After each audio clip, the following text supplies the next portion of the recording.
Energizing combo sets. Hearty noodle bowls.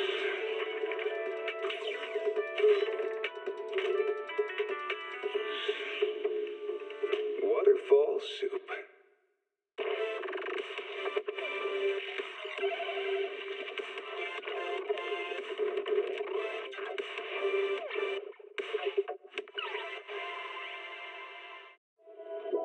Starry night, starry night. A loving mother, a flame-eating father. Look up, cherish both her luminous love and caring, his wrath and cruelty. Yet the Father, devouring all flame and glare, never graced.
It appears we're the first to arrive.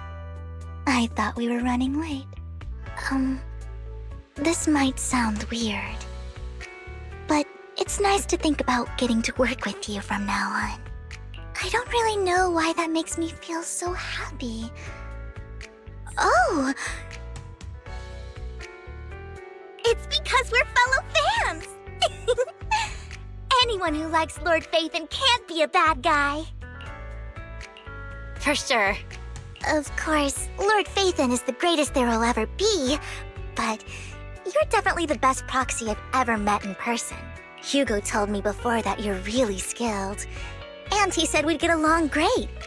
I never expected he'd be so right. Oh, by the way, would you like to come by my place if you have time later?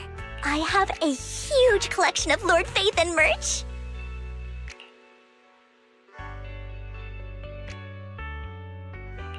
Phaethon, Lord Phaethon doesn't have any merch out there, right?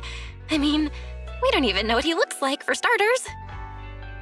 It's all my own original merch, like screenshots of old Internet comments. I print them out and turn them into postcards. Plus the avatars Lord Phaethon's used, the music playlists they recommend. I've organized it all.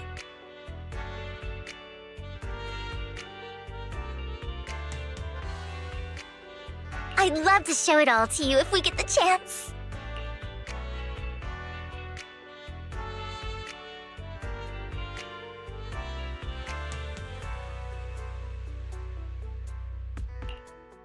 Well, I appreciate the thought.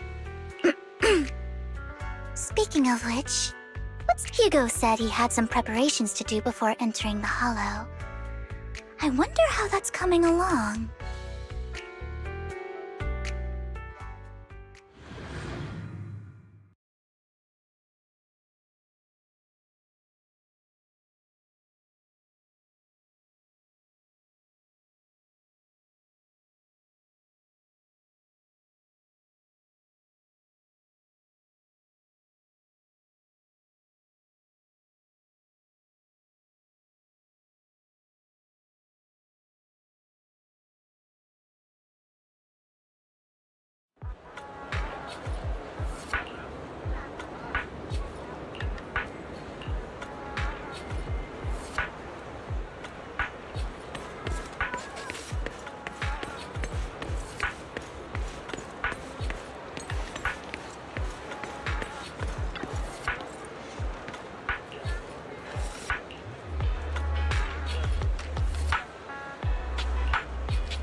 This is getting to be more than just a coincidence. Or perhaps you are actually stalking me. If I was stalking you, you wouldn't ever know. Overconfident as always. You haven't changed at all. We just make it a habit to check the state of our weapons prior to combat. Thanks for that little reminder. I didn't expect you to let me join. What else could I do? Master Proxy would have insisted on having you join us. I never expected for us to have a chance to enjoy some pleasant conversation like this, without our weapons drawn, that is. It really has been too long. I still remember when we first established. Indeed. That was a long time ago. Thankfully, Jack went in peace. He must have known about his condition for some time. He even left us with instructions. Passing peacefully in your sleep is the most natural way to go. I'm happy for him. By the way, Lycon, have you given it any thought yet? You mean about our guild for Phantom Thieves? Yeah. It's time for us to build an organization of our own. Jack always supported the idea, didn't he? I don't have any objections. But what should we call it then? How about Mockingbird? It's a bird known for mimicking the calls of others to blend in. The same way we don high society roles for ourselves when we're out on a mission. Oh, oops. I nearly forgot. You're a terrible actor, and you're always flubbing your lines. I guess we can rule out that name, then. No, call it Mockingbird. We're always just putting on an act, aren't we? I won't slip up on our next mission. Besides, we still ran missions together even when we didn't have a name. Having one now won't really make a difference. No. It does make a difference, Lycon. And I don't just want a name. I want Mockingbird to become a symbol, like the sword of Damocles hanging over everyone's heads, striking fear into the hearts of the rich and cruel whenever they hear the name. Just like Jack used to say, this world isn't fair. So that's why we have to influence it however we can, and change things in our own way. But on the basis of not causing harm to other people's lives. That's also what Jack used to say. You remember, don't you? Of course I remember. All right, I promise. That sounded pretty forced. Don't forget, things don't end well for people who break their oaths. I'm good for my word. You must trust your fellow companions. That's also something Jack would say. Well then, today's the day that Mockingbird will officially start flying. Our first order of business, deciding on our symbol.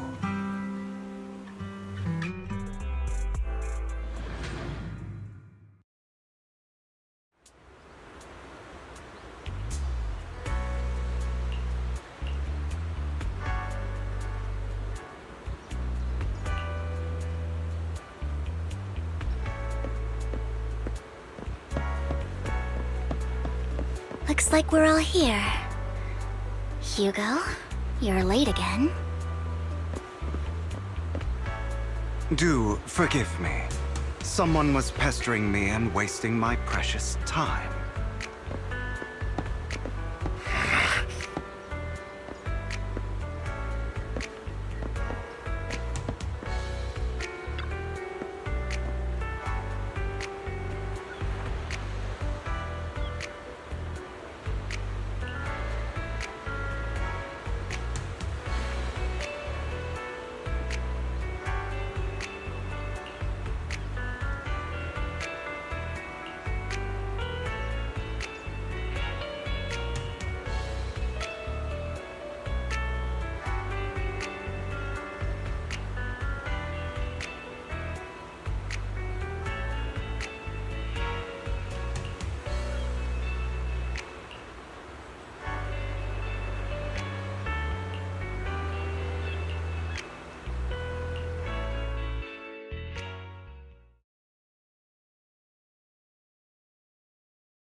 It's in Bringer's notes.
Copy.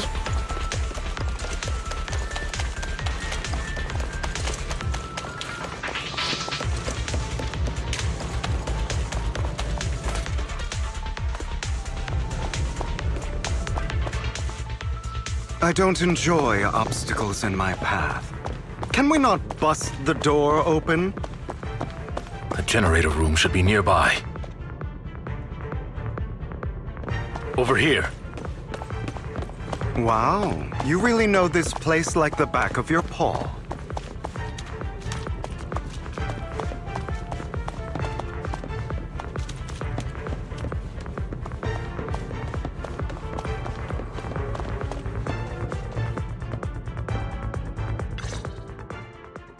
Master Proxy, I hate to be the bearer of bad news, but there's something wrong with the circuit. Don't tell me.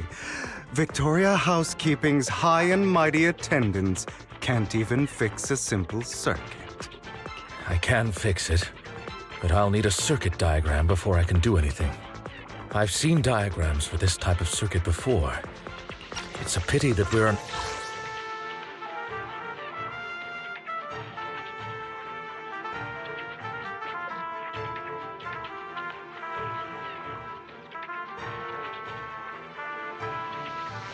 able to connect to the outside world from inside the hollow.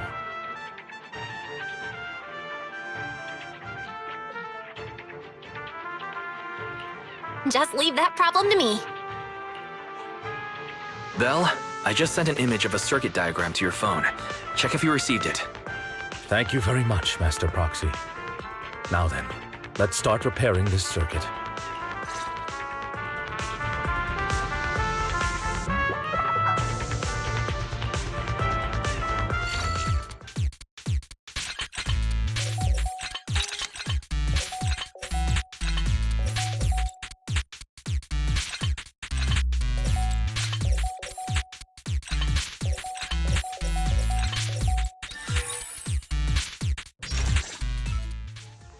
The circuit is fixed.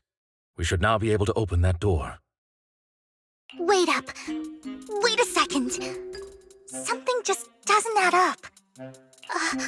It's all coming together now. Communicating with the outside world from within a hollow.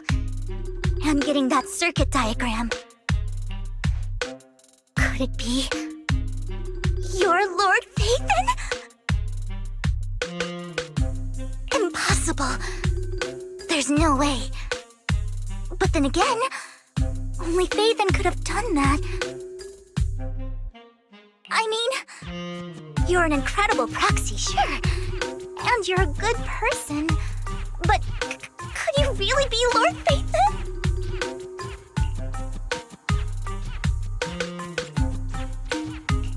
That's me. I'm Phaethon.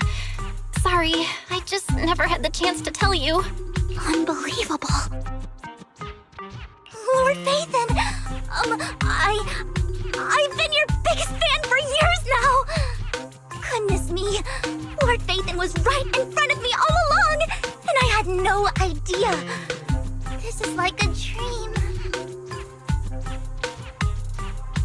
Could you, I mean, if you're willing, could you please give me an autograph? and a group photo, and...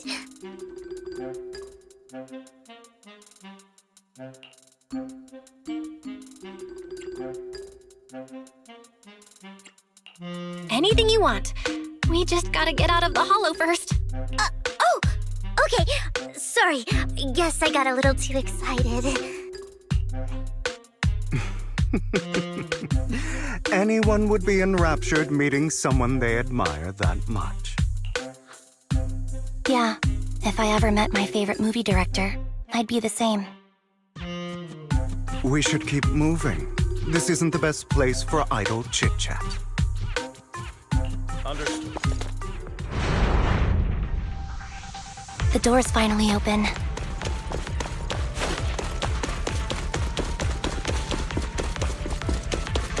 The proxy is Fathan. Fathan is the proxy.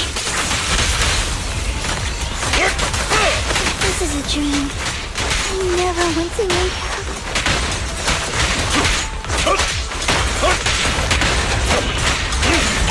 Fall back.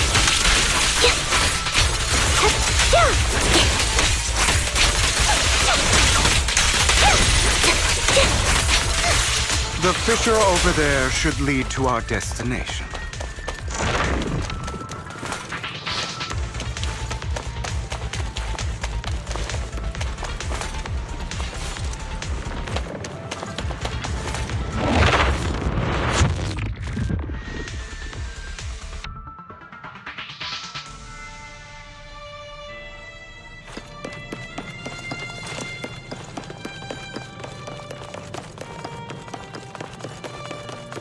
Lycon, your fighting style wasn't so reserved in the past.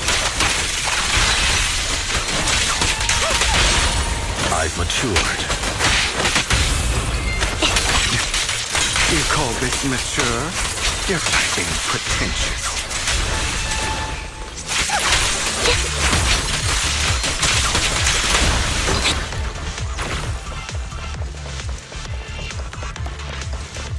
A difficult foe, that one.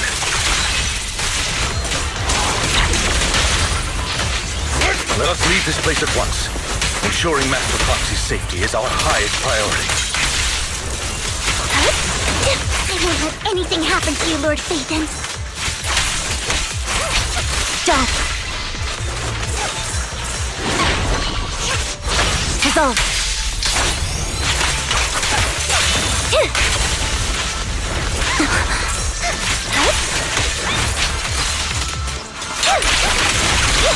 Lord Fathan, how are you feeling? Are you tired? Do you need a break? Some food? Water?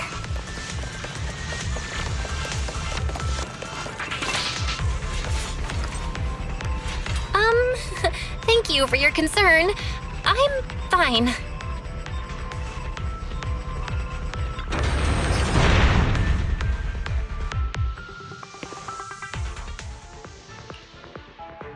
Master, a complex mechanism has been detected ahead.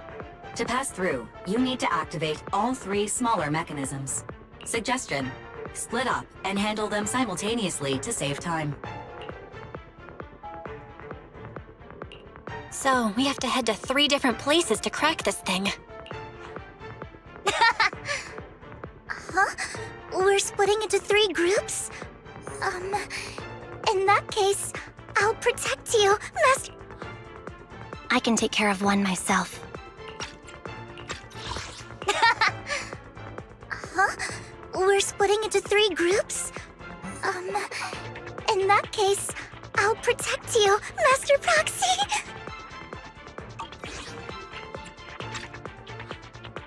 That leaves the last one to me, then. You should go with Hugo. What's that supposed to mean? We get along just fine, don't we, Miss Cunninghair? I don't know what's going on with you two, but you've been bickering the whole time. It's annoying. This is a good chance for you guys to build some rapport. Ambi's got a point. Hugo, just go with Lycon. You just want to be alone with your Lord Fathan, don't you, Vivian? Huh?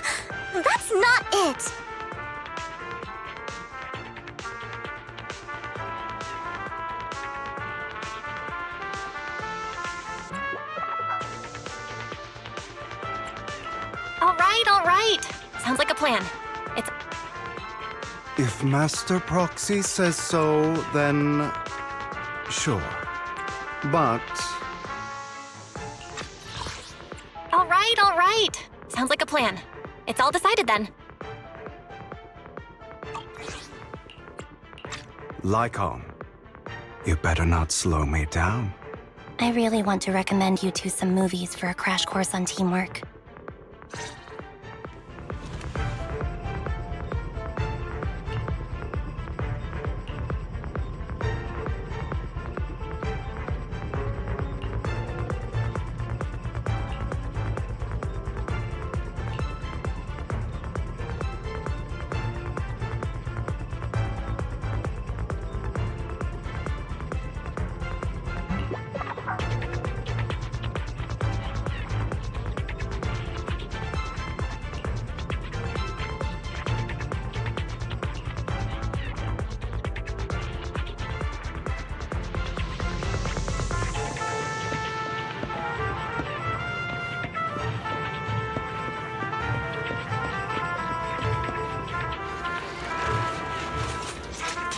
Lord Phaethon, there are too many ethereals here. We have to find a way to close that door and stop the ethereals from flooding in.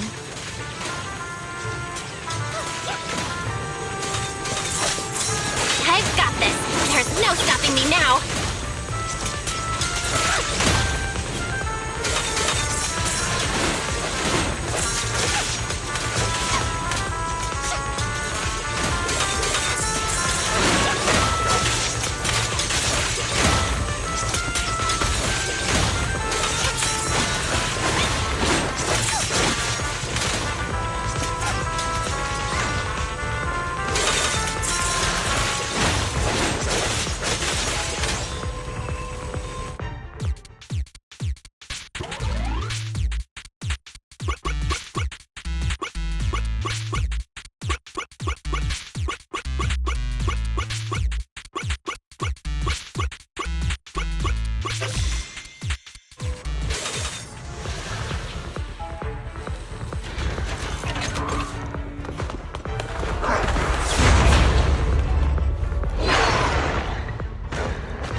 Sure enough, Lord Phaethon and I share a deeper connection. Sorry. I hope I'm not being too forward.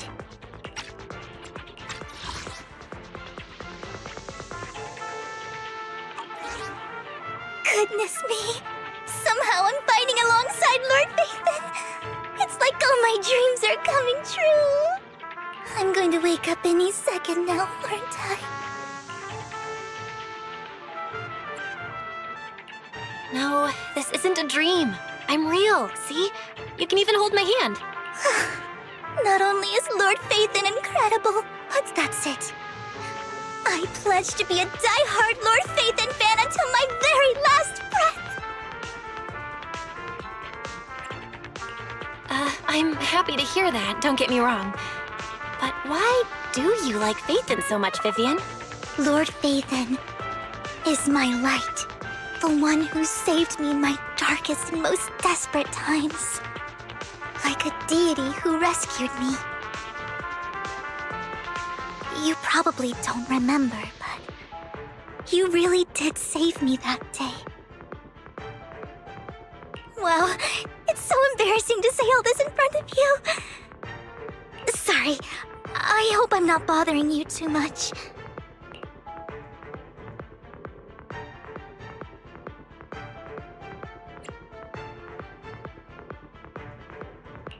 Of course not. Thank you for your... I should be the one thanking you. Just being able to see Lord Phaethon makes me the luckiest person in the whole world. Sorry to keep babbling like this. I wonder how the others are doing. I'm sure Anby will be able to manage. She's great at this kind of stuff. But as for Hugo and Lycon... Let...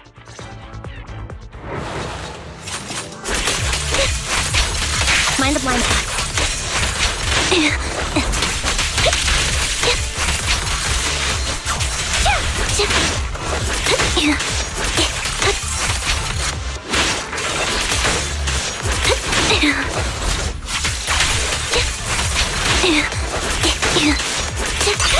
Wide open.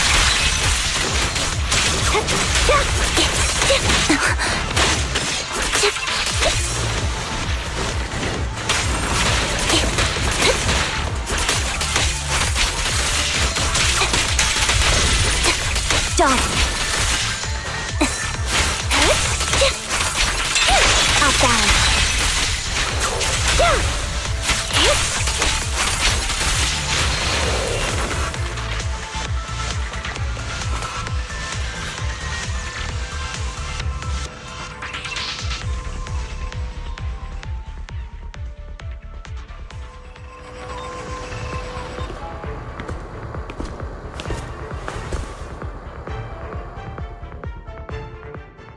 So, we have to cooperate to solve... That's a real shame. So, we have to cooperate to solve this problem. I have no intention of arguing with you right now. Master Proxy and Miss Vivian are elsewhere, and we must rendezvous with them post-haste. What a coincidence. That's exactly what I was thinking. Just this once, we should trust each other. For the proxy. I have no objections. Very well. Then you'd better keep your word. I know you've never fully trusted me, Lycon, even before it all fell apart.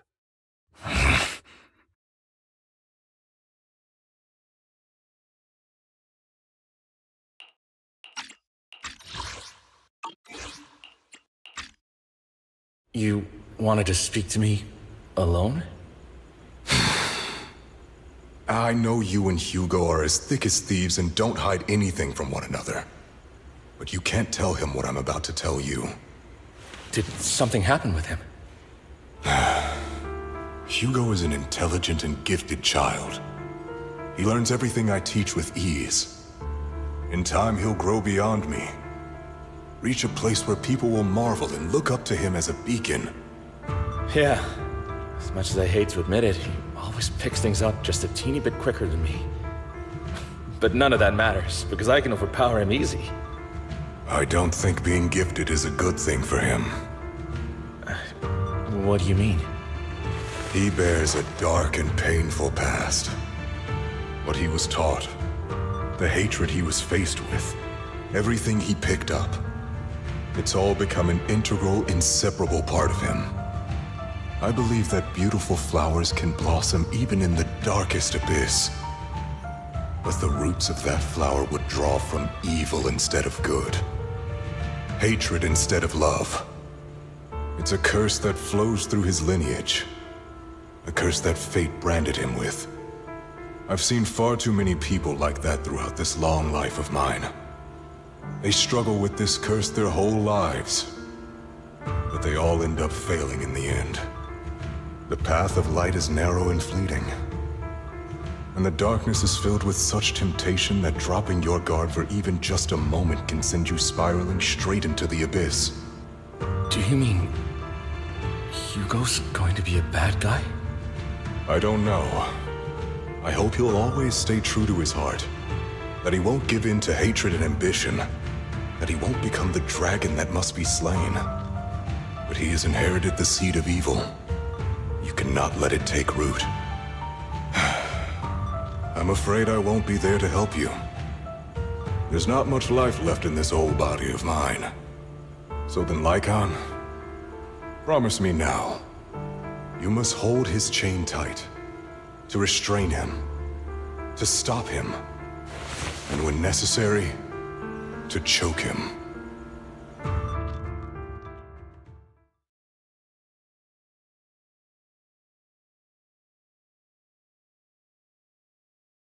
You've become slow. Or maybe you've been on guard against me this whole time, and that's what's slowing you down.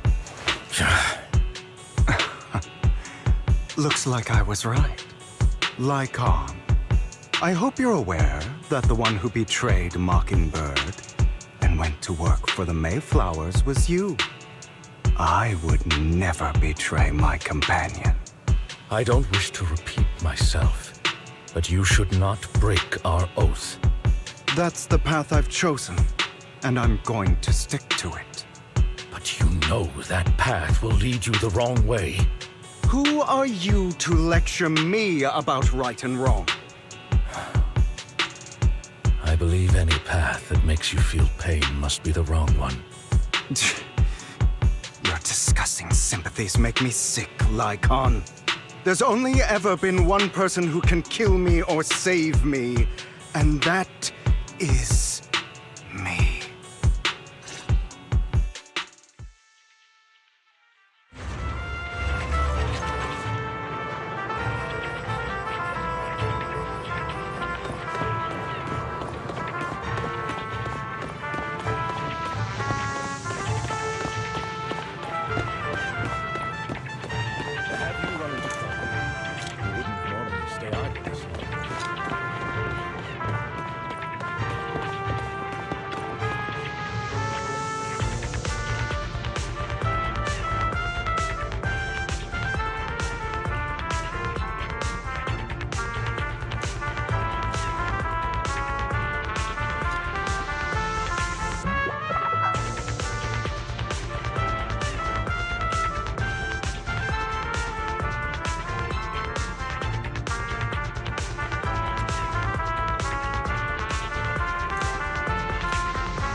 That was loud. What's happening up ahead? Hold on, everyone. I'll go check it out. It's probably multiple ethereals attacking. Just in case, I'll go with you. Vivian, you should go with them too. Keep an eye on Lycon, will you? I'm worried he might sell us out to the mayor when he gets the chance. I'd never do that. But if Miss Vivian wishes to join us, she's more than welcome. Okay. Then I'll go with you.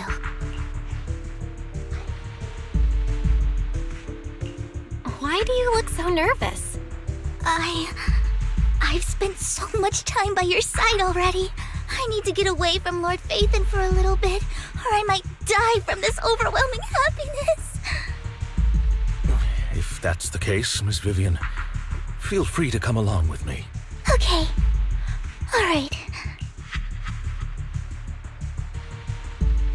So, how does it feel to be worshipped, Lord Phaethon? You had that figured out a while ago, didn't you? Sharp as always. But of course, I couldn't spoil it for her. She has to figure it out on her own. That's what makes it special.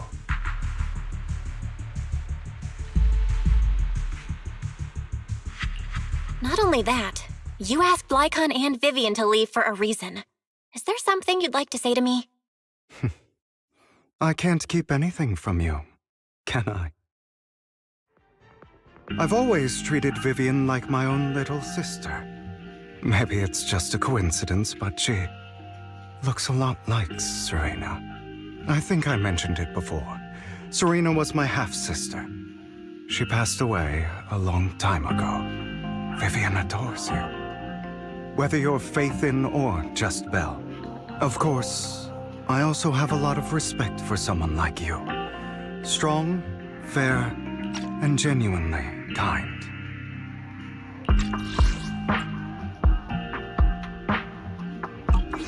So I hope... I beg you, please keep her safe.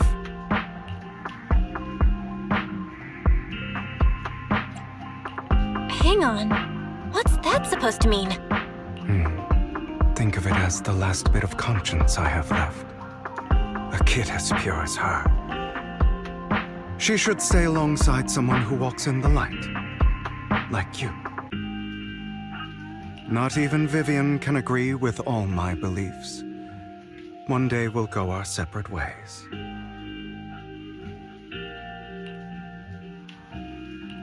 Your beliefs? What do you mean exactly? You probably heard from Lycon. We swore an oath when we started Mockingbird.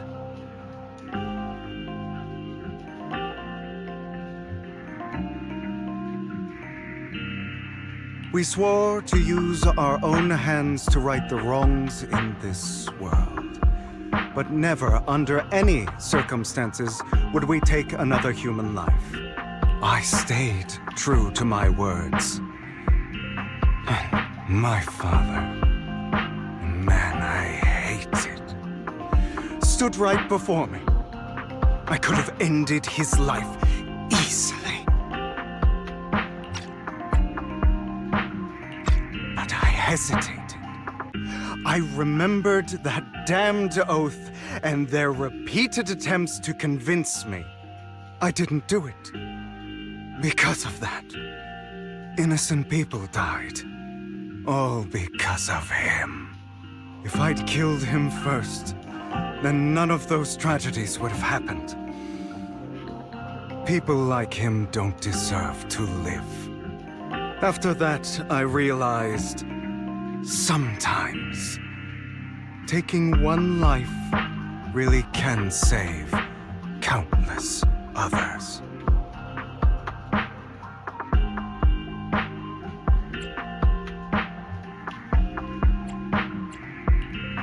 Can't agree with that. Is that so? I see you have your own beliefs. Vivian has a good heart. I don't want her to get her hands dirty. But you know how it is. In this world, someone has to be the bad guy. So, I want to apologize to you.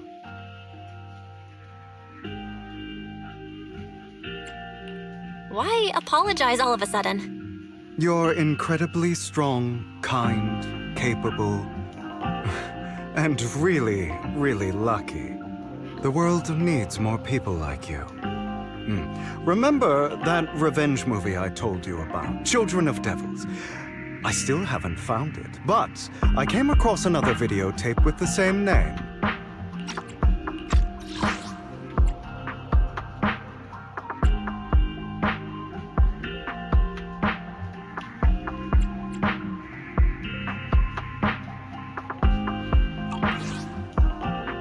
Turns out, in that story, the children of devils are actually the children of gods.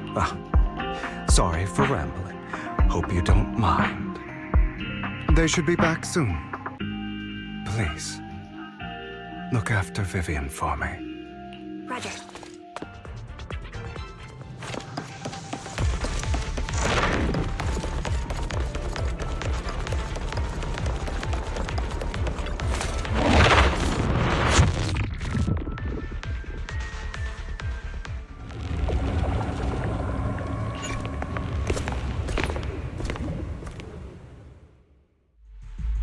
What is this? It looks like a cocoon. Careful, everyone. If I'm not mistaken, that's a sacrifice in there. It appears to be in hibernation. We don't know when it'll wake up. If it does wake up, we'll be in serious trouble. Wait. Those spots Bringer marked in his notebook. Are you saying each one might have a sacrifice like this? That means there must be at least a dozen of them. And that's only counting the ones we know so far. These sacrifices may still be hibernating, but the fact that there are so many of them out there is terrifying. The Exaltists must have a way to revive them. And that's not all. These sacrifices can exist outside the Hollows. If they make their way into populated areas... I'm afraid it will lead to a catastrophic disaster likened to the fall of the old capital. That's almost certainly what they meant by vengeance against all New Eridu.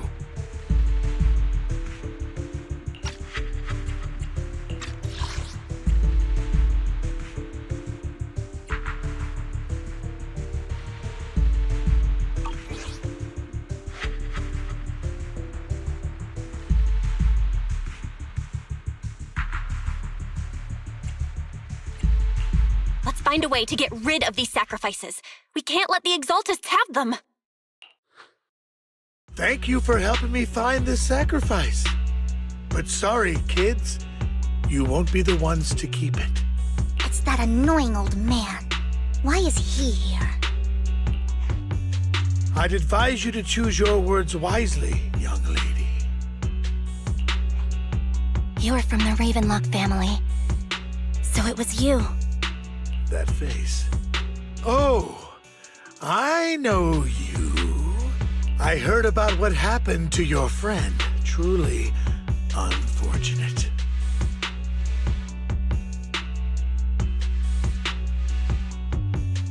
If only she'd been smarter.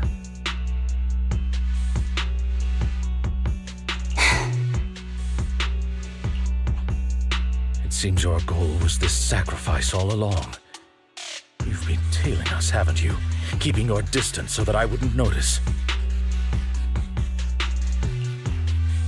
As expected of a Wolf Thyran, you are very perceptive. That's right. All thanks to your ex-partner, we were able to carry out our plan smoothly. My ex-partner? I'm not exactly happy being called that, but what he said is true.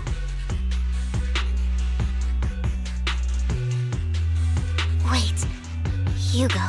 I made a deal with Mr. Hartman in advance. So, would you kindly step aside and let us have this sacrifice?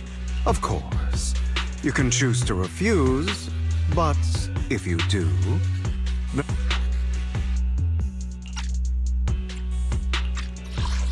So, would you kindly step aside and let us... Of course, you can choose to refuse, but if you do, then I'll have to take coercive measures.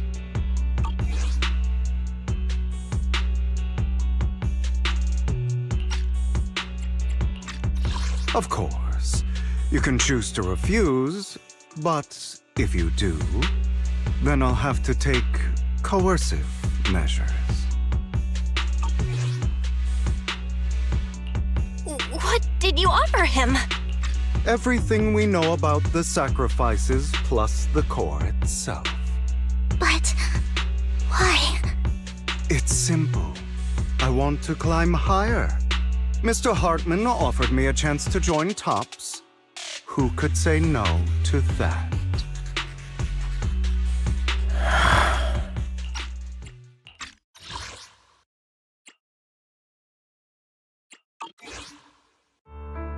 No. Impossible.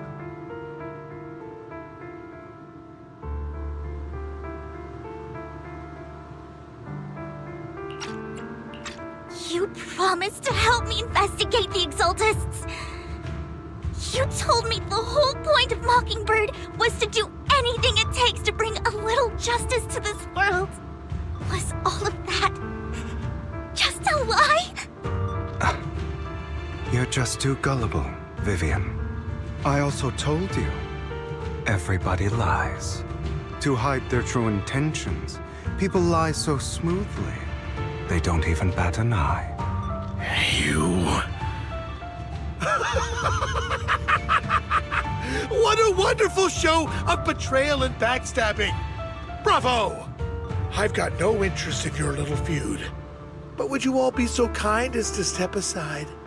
My men still have some delicate handiwork to do. to extract that sacrifice behind you.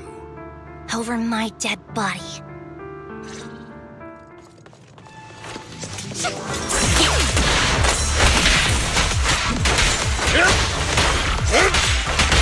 Flip the switch. Mind the blind spot.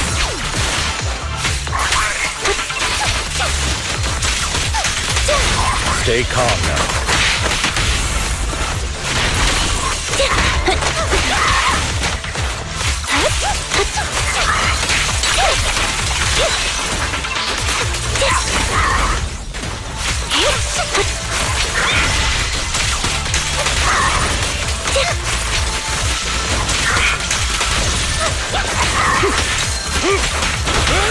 I've heard the conduit.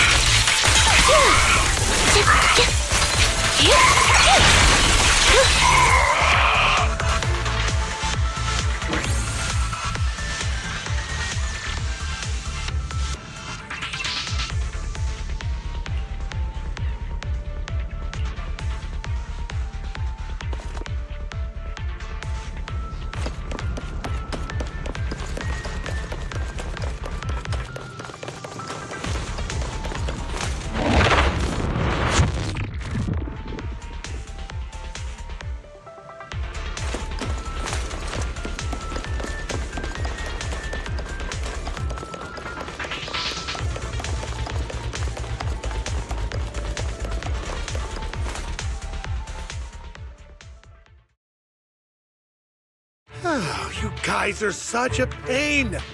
Hugo, stop standing around. Time for you to act. We had a deal. Give me the sacrifice core now. Did we? I don't remember. I imagine this is your favorite kind of entertainment.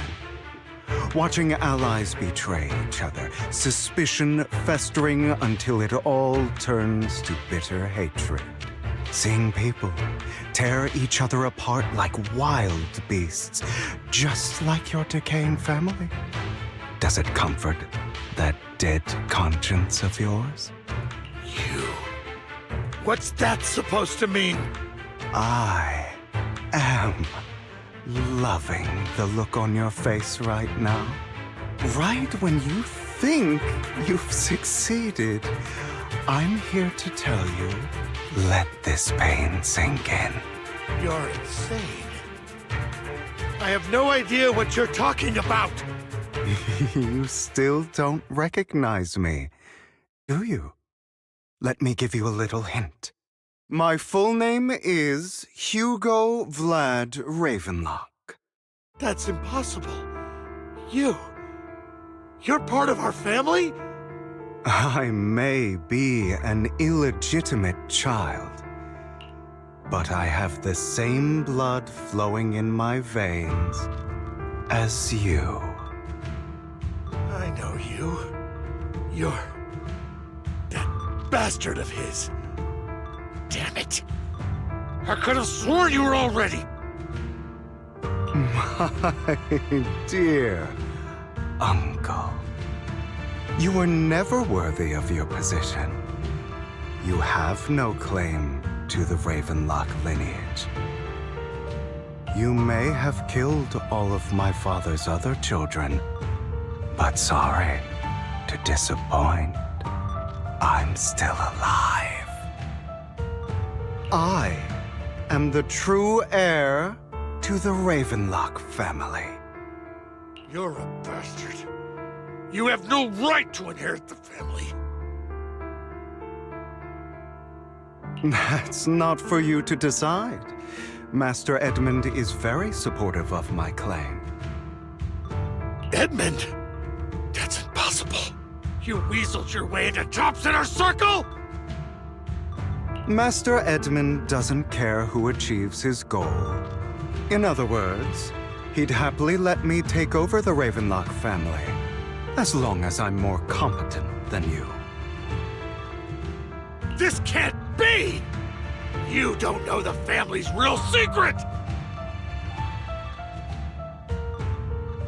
I know a lot more than you think, including everything that you've done. Just give up. You never even stood a chance. Damn it. This was all fake, right? You were just putting on an act to fool this old man, right? I actually fell for it. Don't do that again. At least give us a heads up next time. Vivian, everything I did was to rightfully inherit the Ravenlock family. Now, I'm going to kill this man who stole what was never his. You can't kill him. We still need information from him on the sacrifices and the Exaltists. You must be misunderstanding something, Lycon. Just like you chose the mayor, I chose Tops. At least for now, Tops has the same interests as me. I'm not going to harm my own self-interests. Be it intel on the sacrifices or the core itself. I'm handing everything over to Master Edmund. Why? I just want to take back what's mine.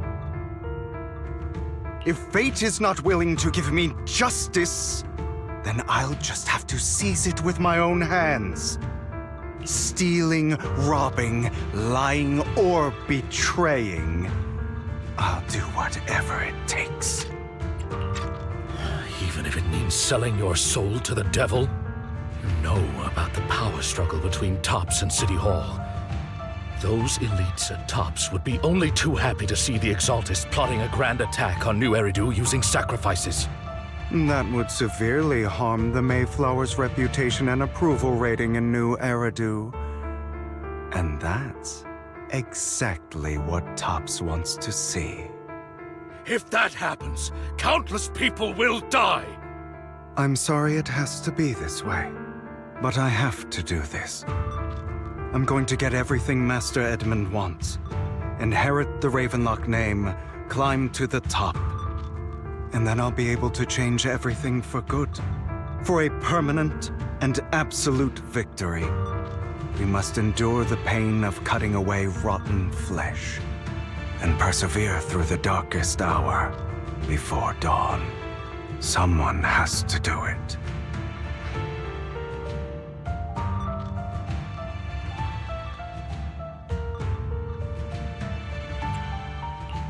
Hugo, it's not too late for you to stop. You can still walk away from this. This is the path I've chosen. Without power, resources, or strength, we can't do anything. Mockingbird is the perfect example. All the talk about using our power to tip the scales of justice and hover over them like the sword of Damocles. It's just a delusion. In their eyes, we're nothing but annoying gnats. Mockingbird has never really changed anything, or saved anyone. Never in the past, not now, and never will in the future. None of it matters.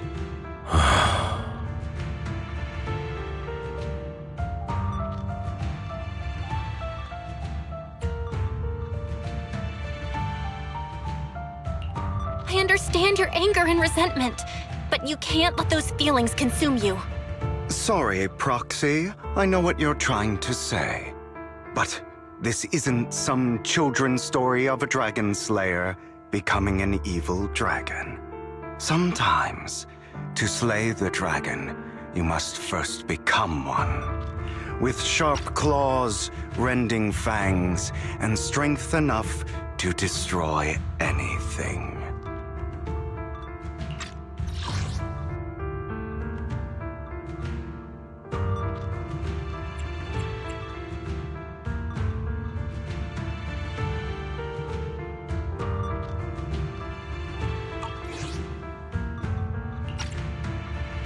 So I will bloody my hands. I will carry the weight of my sins. I will become the Abyss.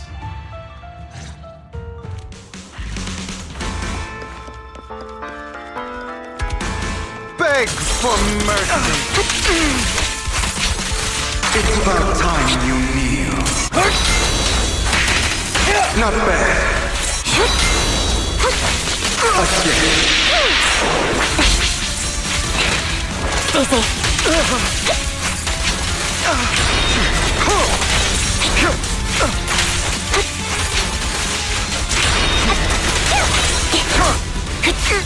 Where do we go?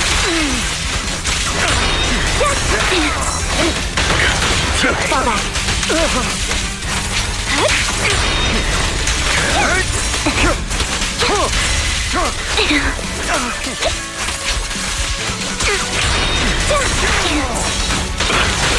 Stay safe. Off balance.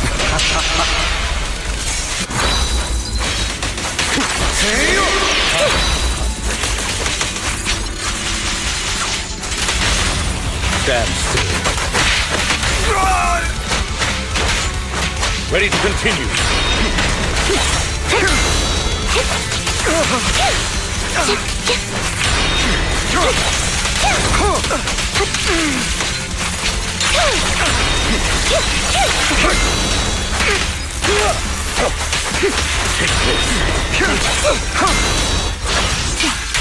Loyalty.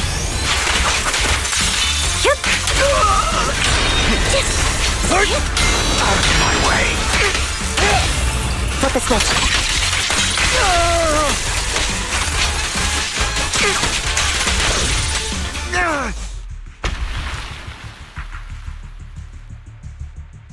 All right, you got me. But too bad. I have my own methods. What are you doing? Well then, make your choice. The sacrifice core, or your precious Faithin. I know you took it. Don't forget, I'm the one who taught you that. Okay, the core is yours. Just leave Lord Faithin alone. What a shame. Did you really think I'd keep my promise? That's right. This is the real me. What's the matter? Thinking of killing me? Didn't you say all life is precious? Drop your foolish facade. I knew it. You... He has inherited the seed of evil. Do not let it take root. When the time comes, you must be the one.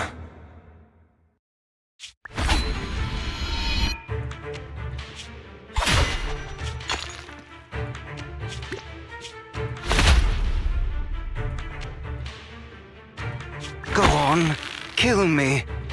If you've got the guts, do it, traitor.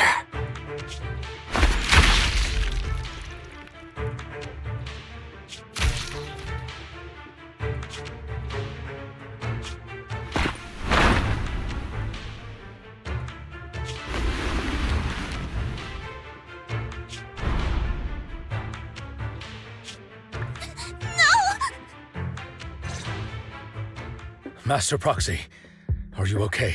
Are you hurt?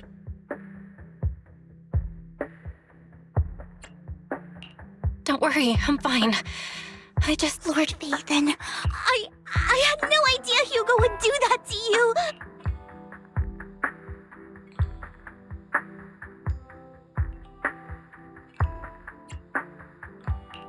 Judging from how we've interacted before, Hugo didn't seem like the reckless type. I feel like there's more to this than meets the eye.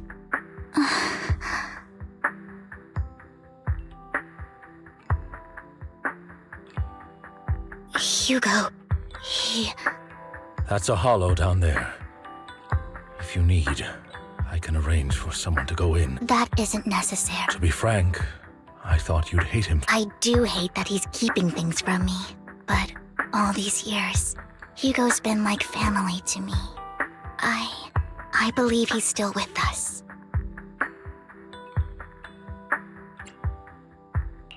Me too. there's a chance he's still alive. I'm terribly sorry, but I must tell you, it is impossible for Hugo to be alive. My hand went through his heart. Sorry to interrupt, everyone. But just so you know, Hartman's gone. Probably slipped away during all the chaos. I'm sorry, I was so focused on Master Proxy's safety, I wasn't paying attention to him. Same, but it doesn't matter. We all know what he did. And he will pay for what he did today. Yes. I'll be reporting all of this to the mayor. He's not getting away with this. Well then, now that it's all over, let's head back.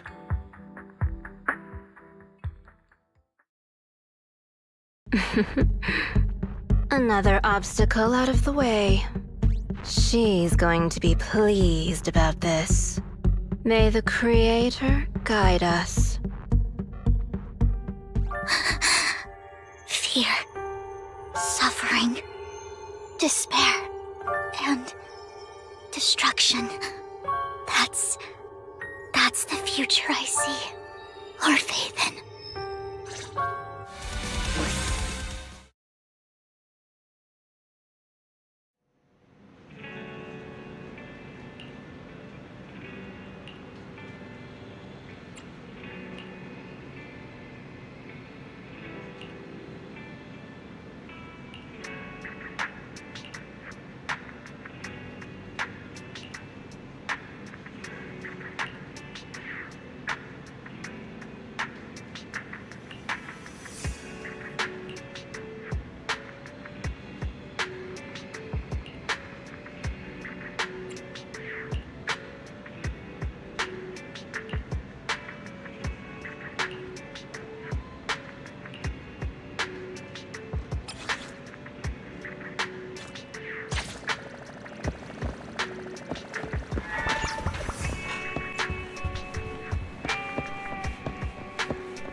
I just came back from Waterfall Soup.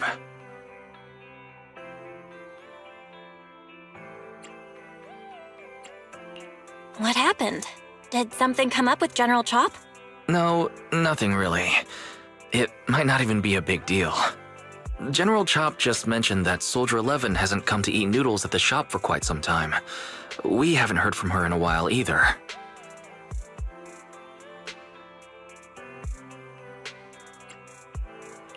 Maybe she's had something important come up lately? Something important, huh? But even if she was on a mission, she'd still try to reply to a message, especially if it was from you. This is starting to worry me now. If only her squad mates were with her.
I am the Eye of Obel.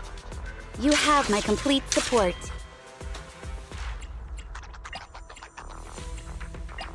Eradicate. Let's fire it up! Don't just think about it. Ready for combat. I shall follow your order. Time for some hard. Awaiting further instructions. Suka! Ready and waiting. Standing by. Let's move.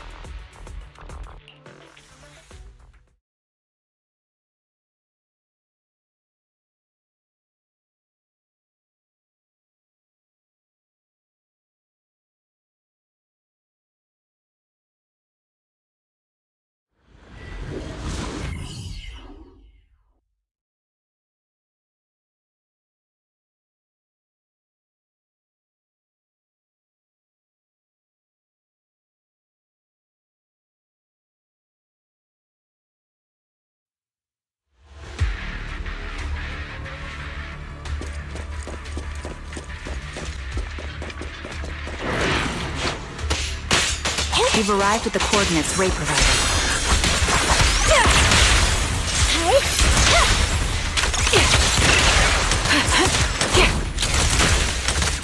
Recalibrating.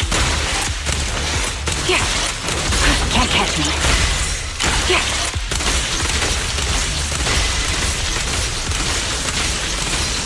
You're cornered.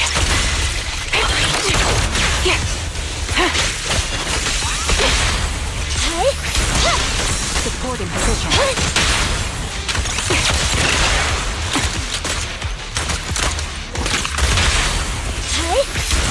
Time to pin them down. Show no mercy. Suspicious ether fluctuations over there.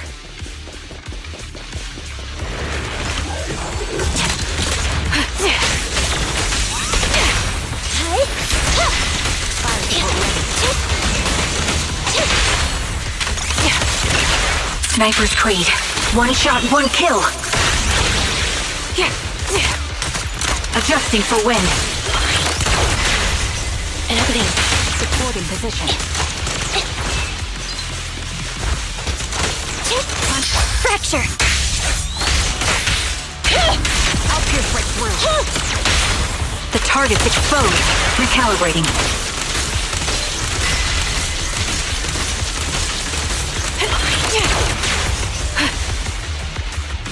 The melody of combat. They're exposed. Support in position. Press the advantage. Standing by. Support ready. You're in my sights.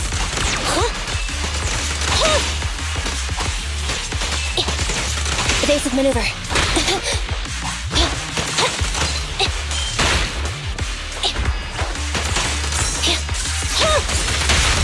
The target's exposed. An opening. Time to pin them down.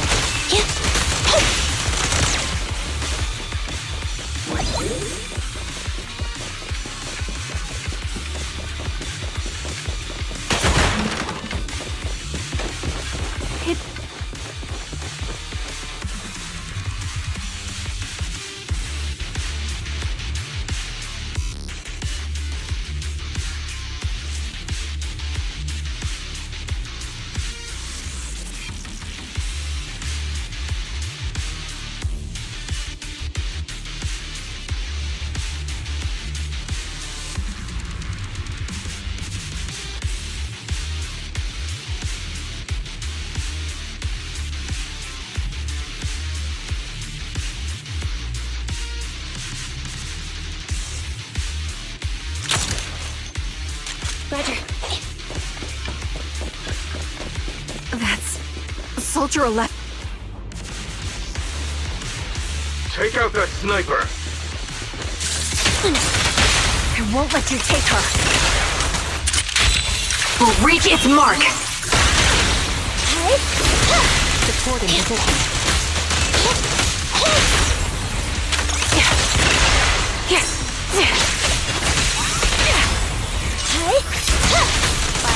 Eliminating target. Show no mercy. Supporting position.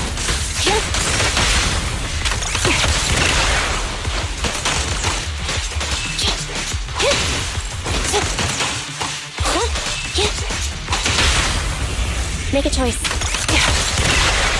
Standing by. You're in my sight.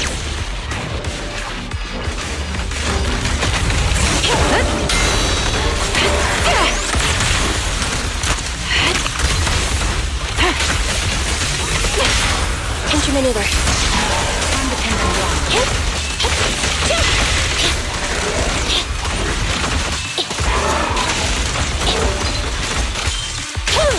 I'll pierce right through.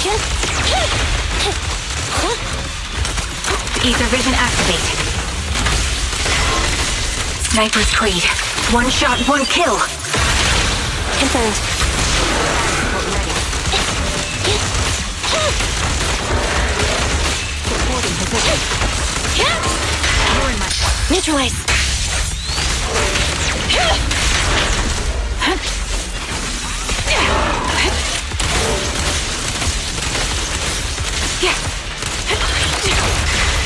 They're exposed. Time to pin them down. Press the advantage. Roger. Show no mercy.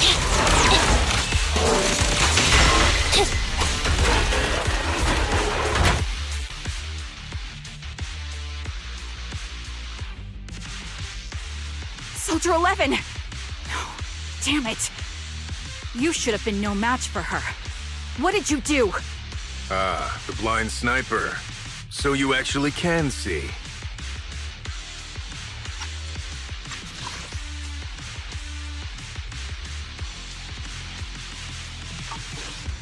Release her, or else you'll have my bullets to answer to. Your friend is beyond help, Sniper. There's no stopping Silver's revival.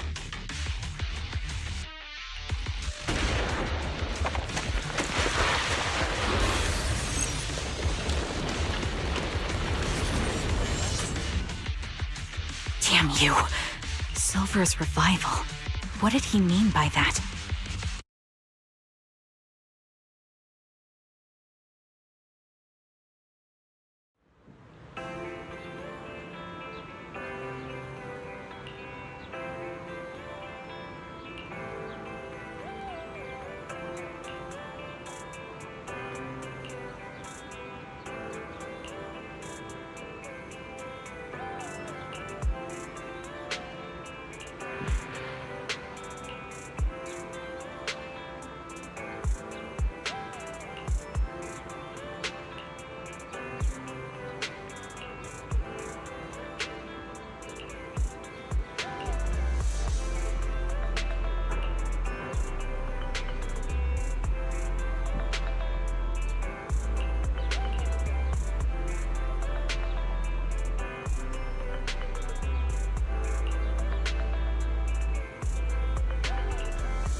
Hello. Is it you? The one who contacted me on Internet? Yep. Huh? Oh, the burger. Sorry, I was starving, so I already finished it. Thanks for coming to meet me. Long story short, we need to stop Silver from coming back. By the way, what was your name again? I hadn't introduced myself. I'm still unsure if I can trust you. Oh. Don't take it personally. I'm always cautious with people I've just met, especially someone from Internet who claims to have intel without any solid proof. But I have to admit, you do seem kind of familiar. Even though I can't see your face, you somehow remind me of a friend. A friend who's in danger. They've taken her, haven't they? Wait, how much do you actually know? I'm just as clueless as you about what's happening. But you might have heard of me. I'm Anby, the former captain of Silver Company. So, you're... Yeah, that's me. I'm the one who died in Soldier 11's place. So you should get why I feel responsible for her. Would you understand if I say I'm still not completely convinced? No worries. I've dealt with even more skeptical people before. Trust isn't gained on words alone. So how about we meet inside the Hollow? Inside the Hollow? I'm not the best with words. Showing you through my actions might be more convincing. You just need to see me in battle.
take a good look at your movements.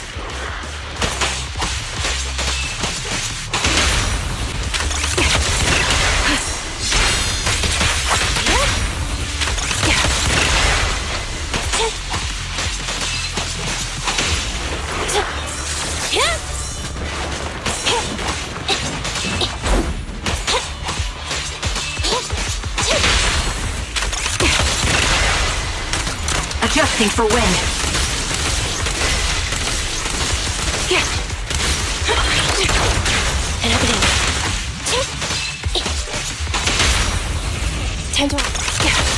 Unfortunately, the enemy is too weak.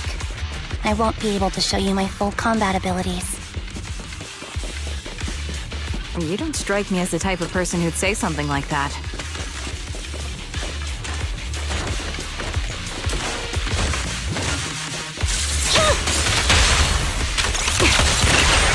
Increase firepower! I see now. There's no mistaking it. You really are that Anby. A person's fighting style is a raw response in life and death situations. It can't be easily faked like a resume or some other physical token. You and Soldier 11, the way you fight and use ether, it's nearly identical. Incredible. We're sisters. Assuming that sisters means replicas from the same blueprint, that is. So the rumors circulating in the military about Silver Company, they're really true? How much have you heard? Only that Silver Company no longer exists. But biologically creating soldiers in mass quantities, how could that even be possible? From what I know, besides intelligent constructs, everyone is born biologically. Delivered by storks, so they say.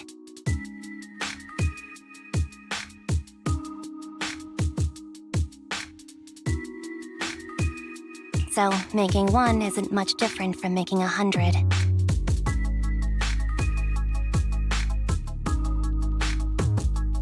Was that supposed to be a joke?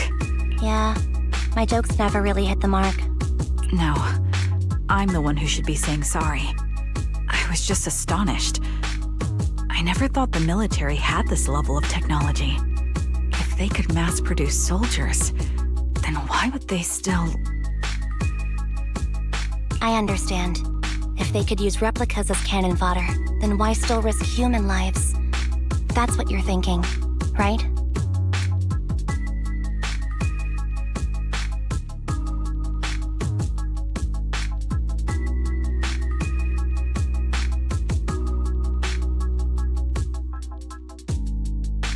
I was trying to say it in a more diplomatic way. It's okay. I won't take offense. Not over this. They'd probably say the reason is because replicas are simply too expensive.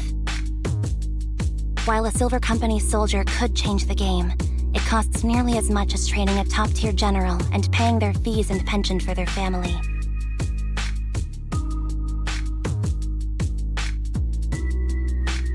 The real cost isn't in creating the mind or body, but in replicating the subject's unique physical abilities, mental aptitude, and reflexes. And what's even more costly is that, for reasons that were not fully understood when the research was halted, these unique qualities couldn't be fully replicated in mass production. As for the inferior ones, they were deemed as disposable. Anby, that's not what I meant. Yeah, I'm sure you didn't. But there's always someone who does mean that. There's always someone with an agenda, trying to use us. I won't forgive those people. Any of them. However, the downfall itself isn't entirely a bad thing. With Silver Company gone, their evil technology was lost with it. Or so I thought. Until now. Silver's revival. So you're saying someone has resurrected that technology? Soldier 11's abduction seems linked to this. I have to admit, your theory has some merit. But as far as I know, all the data from that time was erased. Could it be the Defense Force? Hold on. What are you thinking about? If they truly wanted to secretly revive this technology, they wouldn't need to take Soldier 11 at all. I know my squad mate. All it would take is an order from up top, and she'd put herself on the operating table without a peep. Really? So that's how she is now. She's the model example of a loyal soldier. Isn't that how you remember Soldier 11? No, I never knew a Soldier 11 in the past. Only... How could this be happening? There shouldn't be so many ethereals here. I recognize this formation. We once used it to battle ethereals. What? It's another legacy of Silver Company. Back then, we had a brilliant sister who excelled in strategy over combat. Let's handle this. The person we're after must be behind it. TWCA Type 3. Is that the name of that formation?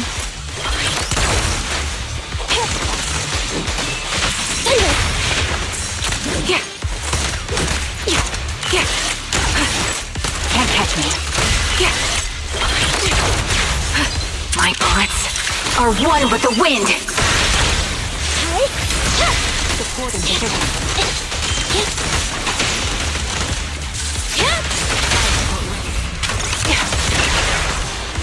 Target locked. Time to fracture.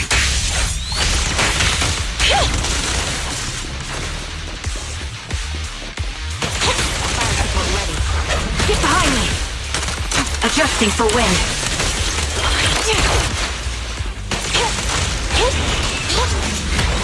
Got you covered. Increase firepower. Copy that. Time to pin them down.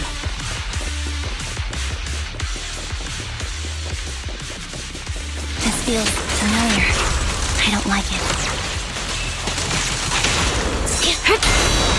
Not one for nostalgia? I'm starting to understand you more now. Target confirmed. Go.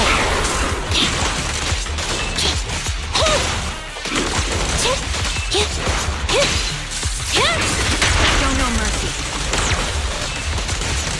Evasive maneuver. Engaging head-on.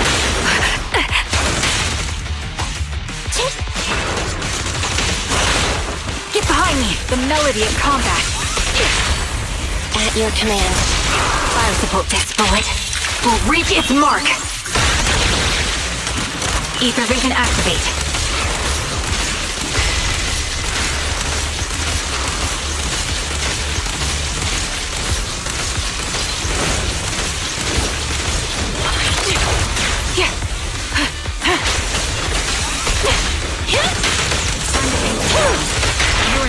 Neutralize.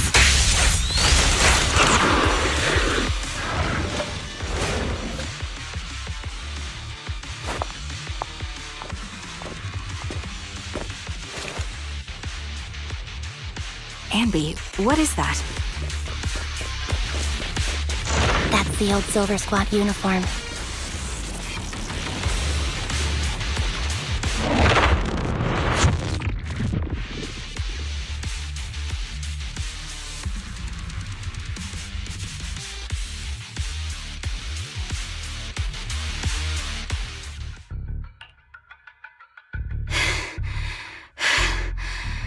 As expected of Captain, her skills, they're still as sharp as ever. Truly remarkable. I feel honored just being her defect. Silver Squad can't be without its captain. Ouch. Give me some meds, eh?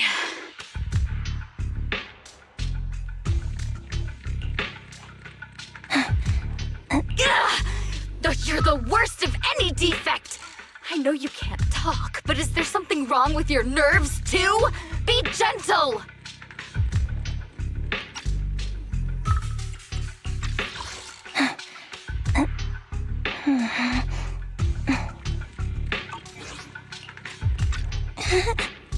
Seriously, I have fewer and fewer parts of my original body, and yet I feel more and more pain. I'm curious why that is.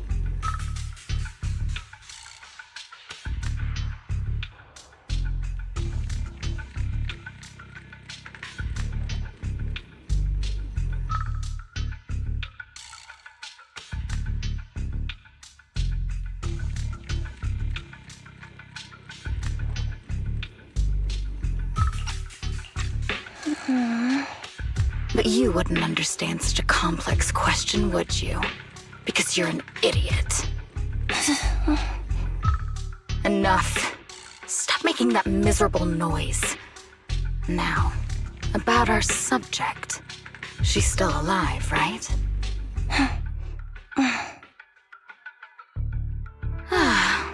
There you are. So, they call you Soldier 11 now, right? What a hideous name. But looking at you now, you do have a pretty face. Pretty and pitiful. This face is the only thing we have left in common. Aside from that, I'm nothing like you. I've lost all my limbs. I'm no longer a complete member of Silver Squad.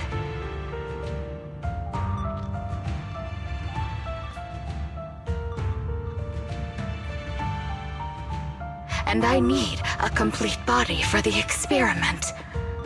Which is why I need you. What? You're asking me what happened? But you should know what happened that day. It was the day you weren't there. Captain Anby traded herself for you. Even with her incredible strength, she could only save one of us. But why did it have to be you? Why not me? Why not Twiggy? Tell me why! They were all dead. Heaps and heaps of corpses crushing me. When they found me, my limbs were severely corrupted. I couldn't move. I couldn't fight back. I used to be a soldier, ready to defend this city. But that day, I was...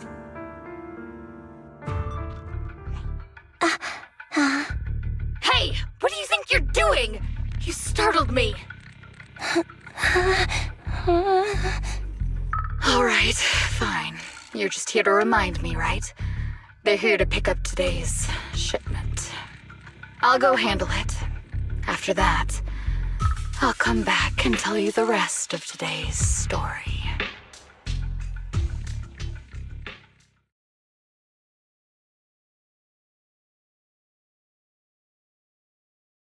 It seems Soldier 11 is being held captive here. So what's the plan? The plan? Shh. Let's discuss it over there.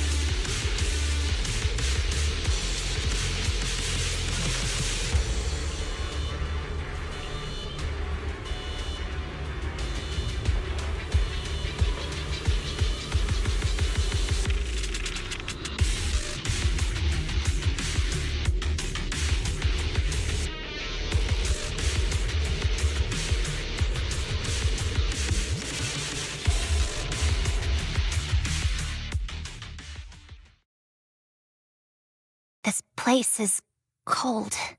I sense the frigid air from outside. It carries a strange scent, too.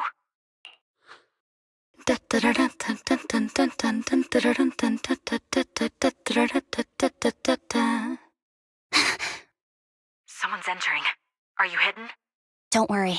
It's dark here, and the machines are pretty noisy. They won't detect me. Soldier 11, wakey wakey. That's odd.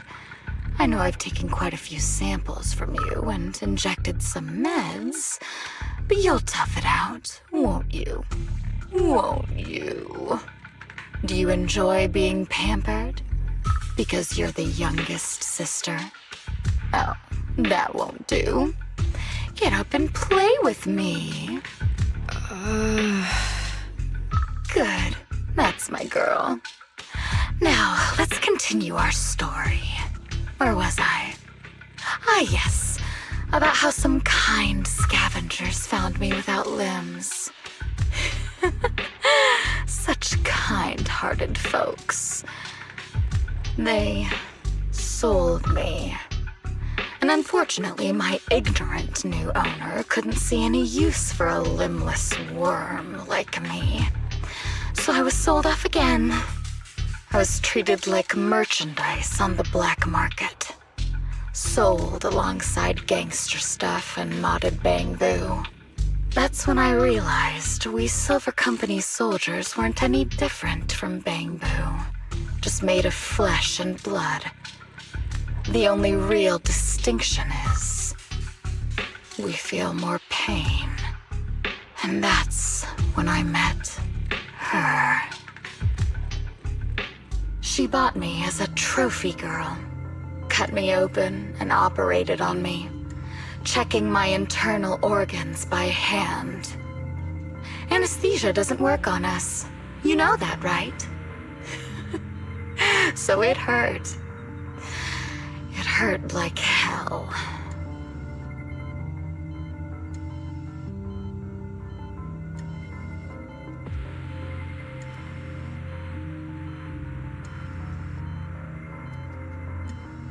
Then, out of the blue, she smiled at me. Looking back now, I think she must have noticed something unusual about my body. She told me that she was once a military doctor, but was discharged, and now worked as a rogue doctor. She was familiar with everything about Silver Company, so I underwent surgery and received mechanical prosthetics. Nothing too fancy. I don't think I'll ever use them for combat, but they serve their purpose, helping me stand and do calculations.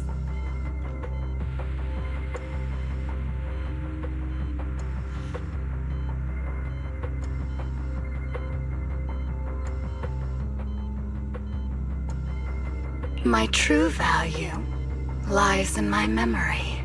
Thus, I remember everything. I remember our home and the time spent with our sisters. I remember that as long as we fought alongside our captain, we were considered the most powerful fighting force. I remember assisting in their research and using my own 2 hands to welcome new sisters into this world. That rogue doctor used her connections to get me some incomplete research data. Using my fragmented memories combined with that data, I was able to piece things together. And now, I've nearly revived the technology of Silver Company. Fortunately, I've remembered. I've survived and can recall our past. And now, reforming Silver Squad is my mission. Because this is my home. Our home. So, do you like my plan, Captain Anby? When did you notice me? My little puppy spotted you a while ago, and I instructed her to raise the alarm. You know, Captain, I'm actually glad you're here. I've been thinking that we need to talk. Give her back, and then we'll talk. If you want her, come get her yourself. Trigger! Say no more. I've got it. Got you covered. Attacking from our blind spot. Recalibrating. Can't catch me.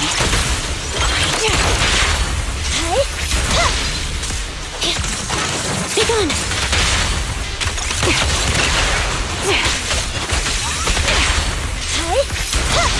Support in position. My bullets are one with the wind! They're close. Time to pin them down. Ether vision activate. Quick shot!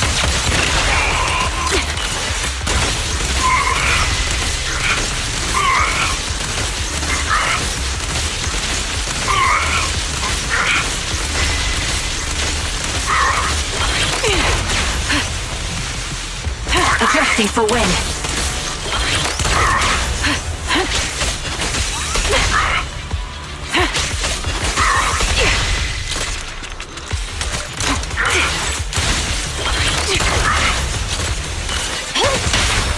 The target's weary.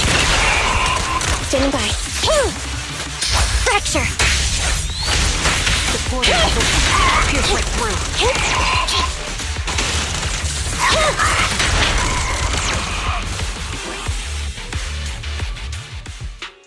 That's the Captain Amby I know. Cleaning your knives with the filthy blood of this scum suits you. Don't give me that, idiot. Now you're worried about whose side I'm on? Our side, of course. I created you so you never saw Captain Amby in her prime. After everything I've been through, I thought I would have forgotten. But I still remember. So, have you ditched the uniform, Captain? Twiggy. I'd keep it as pajamas if I were you. It's nice to reminisce about the days of glory and agony, isn't it? I never knew you were still alive, Twiggy. Yeah, I was always the worst at fighting, but I survived. It's only natural for you not to expect that, Captain. You're not as terrible a fighter as you think. Your sharp mind makes up for it. Yes, you said something similar before. I'll never forget that. You persuaded them to keep me, and you encouraged me to acknowledge my true value.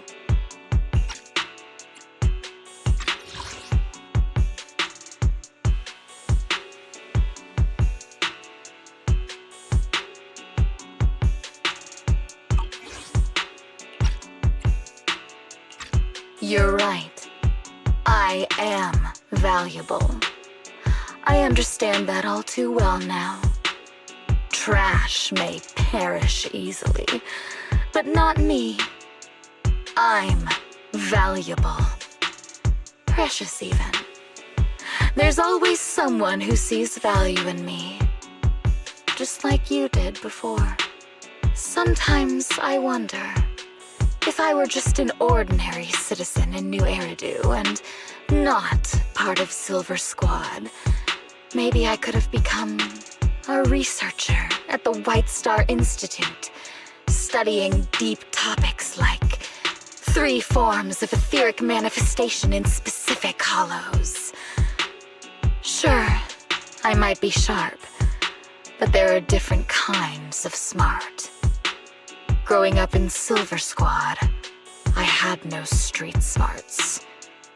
Competing for profit, seeing through lies, and striving for a better life with limited resources.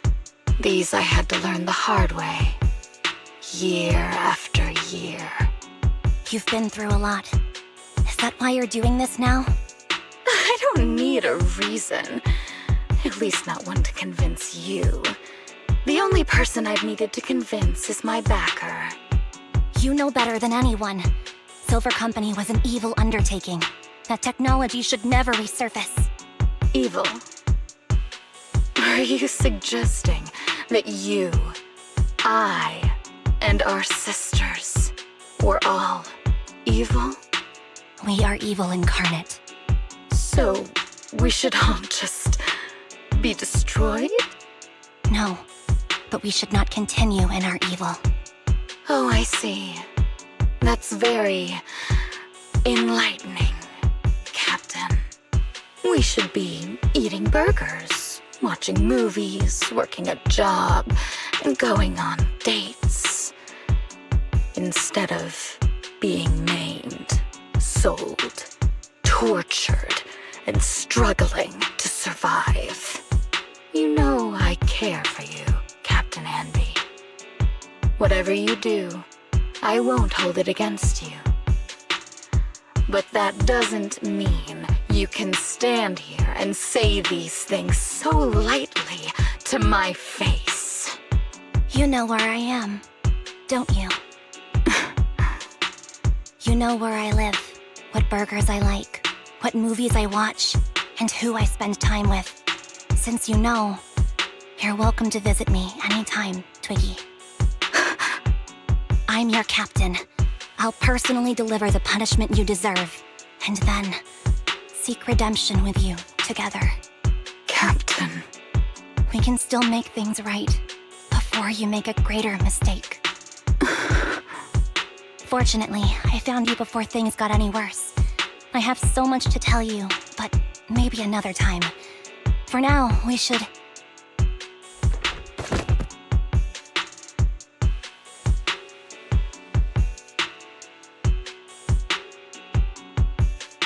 All right, I'm returning your favorite girl. Now we're even, Anby. Twiggy? I said we're even. From now on, you can stop acting like a captain and save this foolish talk.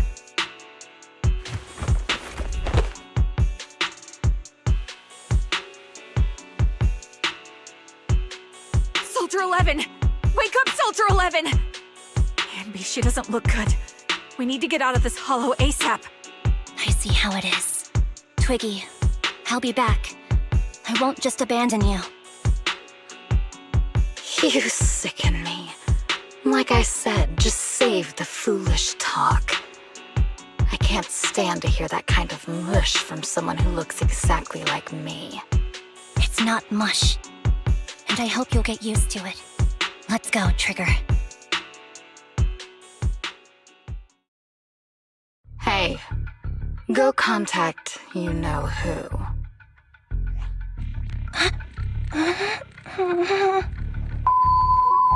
Ugh, cut the crap! You think I don't realize I shouldn't cut the middleman and contact the client directly? But look at the mess we're in! The junk she's brought won't fix this. Our best shot is exploiting Anby's inner weakness. She's let go of her most lethal weapon, her daring and ruthless fighting style. Now she's like a hired gun with a family to feed, focused on surviving to get the paycheck.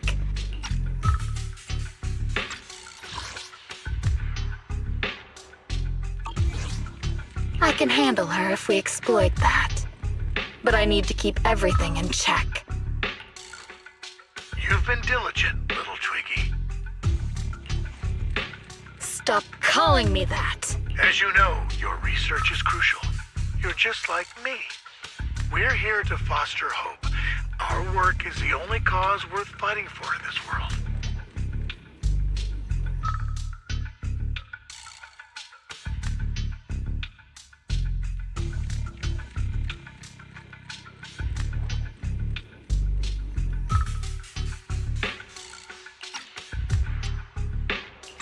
Of course, I understand. Sometimes, when hope is scarce, certain issues can only be resolved with sheer violence.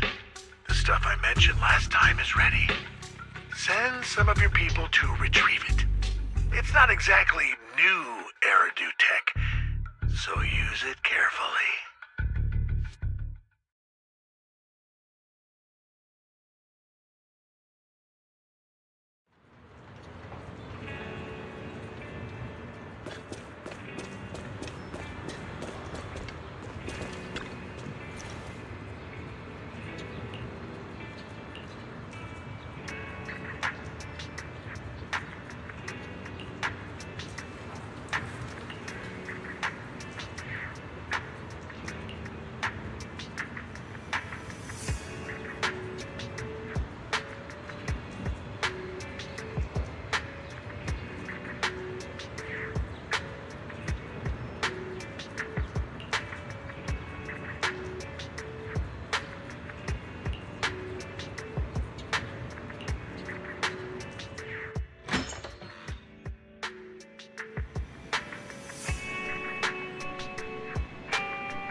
What is this place? And who am I? You're awake, Harin. Great, you're awake. I've been worried about you, Soldier 11. Soldier 11? Is that my name? It sounds odd and could easily get confused with another number like Soldier 161051. Only a fool would call herself that. I can see you're doing much better now, but I won't let you talk about yourself like that. Her memories seem jumbled. The injuries might be more serious than they appear. When a Silver Company replica is severely wounded, their memories are often the first thing to fail. Even me, all those years ago, there was a time when I couldn't remember anything. Is that so? Then what about your combat skills? Would the Defense Force abandon her if she couldn't fight anymore? Well, I know we wouldn't do that.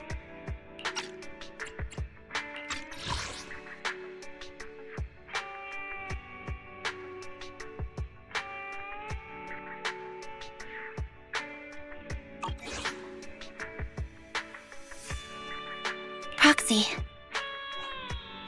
Yeah, having one more mouth to feed won't hurt. It's nothing compared to our monthly electricity bill. Plus, our little black cat needs another playmate. He's already getting bored of us. You know how short-handed we are, right, Charon? Oops, I mean Trigger. Charon? There you go, trying to be funny again. Guess that's your unique charm, Manager. Jokes aside, I can't vouch for the Defense Force, but I can promise that Obel Squad won't abandon her. I see. Well, we know how resilient she is, so we're confident she'll bounce back. It seems you and Soldier 11 go way back, Ambi. Could you share more about her? And maybe how we can help her recover faster? We're here to help. Are you sure it won't be too much trouble for you?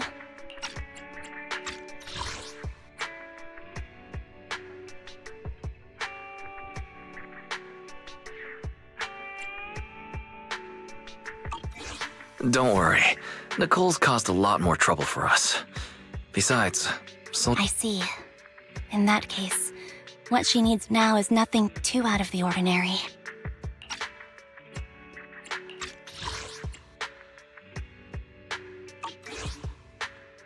Warmth, comfort, safety, and relaxation. Also, some familiar faces, as well as her favorite foods. Ah, right. I should get her some burgers for an energy boost. I'll be right back. Not so fast, Ambi. Burgers aren't exactly Soldier 11's favorite. Oh, they're not? What does she like then? it seems Trigger already left to get it. You'll probably find her near Waterfall Soup. By the way, General Chop is concerned about Soldier 11 as well. Be sure to let him know that she's improving. Yeah, don't worry. She's in good hands with us here.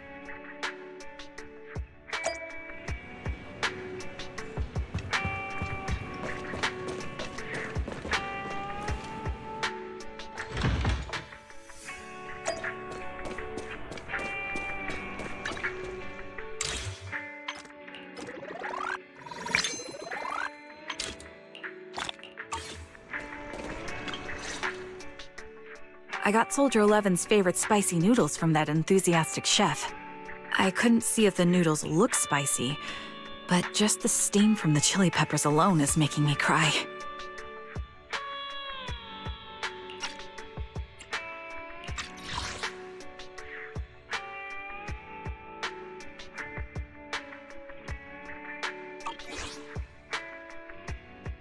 So, spicy noodles is her thing.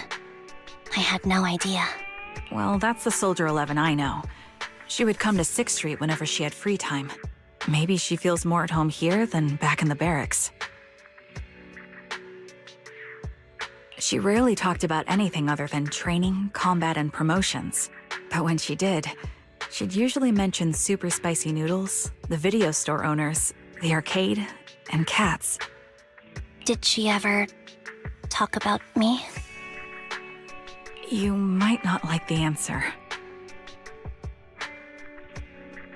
Soldier 11 has never brought you up, but she seems fixated on a certain betrayal. Apparently, someone very important to her that she admired greatly vanished without a trace, leaving her to deal with that awful situation by herself. The person left without so much as an explanation. In the military, such actions are seen as desertion. And eventually, such deserters are marked as KIA by detached and indifferent officers. Does any of that ring a bell? I have nothing to say. Even if she resents me, she has the right to do so. That's pretty cold, even for me. May I suggest something? What's that? If you want to mend things with Soldier 11, don't say anything like that to her. Trust me, don't. But that's the truth. I have no excuses for that. I lost my memory when I left the army. Once it returned, I wanted to contact Soldier 11, so I asked Nicole to check on her. Then I learned that she was doing well, that she had joined Obel Squad, and that she's an exemplary soldier who recently got promoted. She had a new captain and new comrades, so I felt her troubled past in Silver Squad might only weigh her down. I had no reason to show up again. Trigger. What? Tell me, if you were me, you would have made the same call, right? If I were you... Yes, I might have. That's what I thought. So, even if she hates me, I deserve it. But I'm not you, Ambi. That's the point. If I were in your shoes, I would let Soldier 11 know she was never betrayed or abandoned. I'd let her know that her comrades would search to the ends of the earth for her, and that they'd never forget her. Trigger, you're really amazing. That's all you have to say? Yeah, I'm really impressed. It must be nice to have you as a comrade. I'm not so sure about that. But we have more pressing matters to discuss now. What are you planning to do next? I'm heading back into the Hollow to put an end to everything with Twiggy. That evil tech must never resurface again. But before that, I want to apologize to Soldier 11. Apologize? But given the current state of her memory, she might not remember it afterward. That's the idea. Wait, really? Yeah, that's the best choice for my cowardly side. Seems like it's really weighing on your mind. All right, if there's anything I can do, just say the word. In that case, I need you to prove something to me. Prove something? Like what? Prove that you can take good care of Soldier 11. That's the only way I can hand her over to her new comrades without worrying. Alleviating all your worries might not be a good thing either. But I understand. I'll prove that I can take care of her. Now then, let's head back. After all, we don't want to show up with a bowl of soggy noodles for our patient.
Nicole.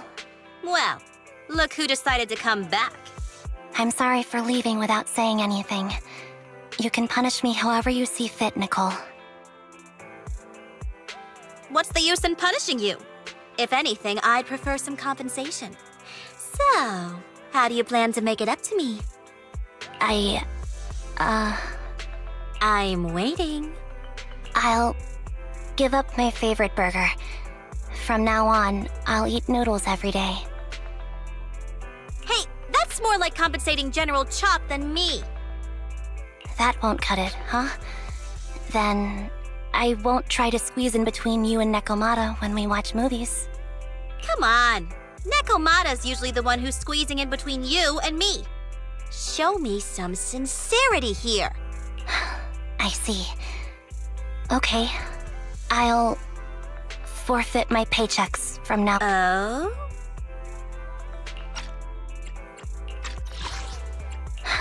I see. Okay. I'll forfeit my paychecks from now on. Yes, and I'll persuade Billy to give up his pay too. Is that good enough for you? Wait a sec. Are you trying to tarnish our reputation as an honest business? Forget it. You owe me big. I'll tell you what I need from you later. Nicole. Fine. Forget it. Just spare me that pitiful look. Listen, Ambi. It doesn't matter who you were or what mess you've gotten into. The cutting hairs doesn't need to be a burden to you. We don't need you to shield us, and we won't intrude when you need space.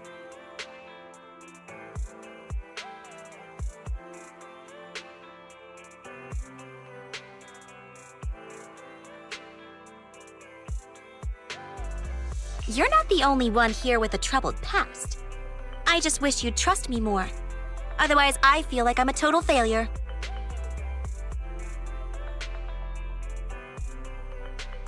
Sorry. I won't try to justify what I did. I shouldn't have run off on my own. Once this is over, I'll answer all your questions. No more hiding anything. That's my good girl. You're a terrible liar, you know. I know. By the way, I have a favor to ask you. Oh, you finally need me? Yeah. There's a woman who looks like me. She wears a Defense Force uniform and goggles. I think she should be pretty easy to spot. Can you help me locate her? Piece of cake. On average, finding a cat takes us 3 hours, 14 minutes, and 8 seconds. Finding a person is way easier. I'll contact some of my sources. I'll let you know as soon as I get any information.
Who's there?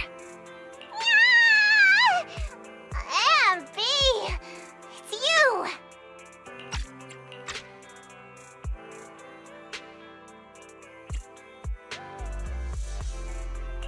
Yeah, it's me. A reliable source mentioned that you've been worried about me lately. Nonsense! Where did you hear something like that? Darn it, Billy. I'll scratch all this paint off like scrubbing a nonstick pan with steel wool. I swear on my favorite mackerel that I will.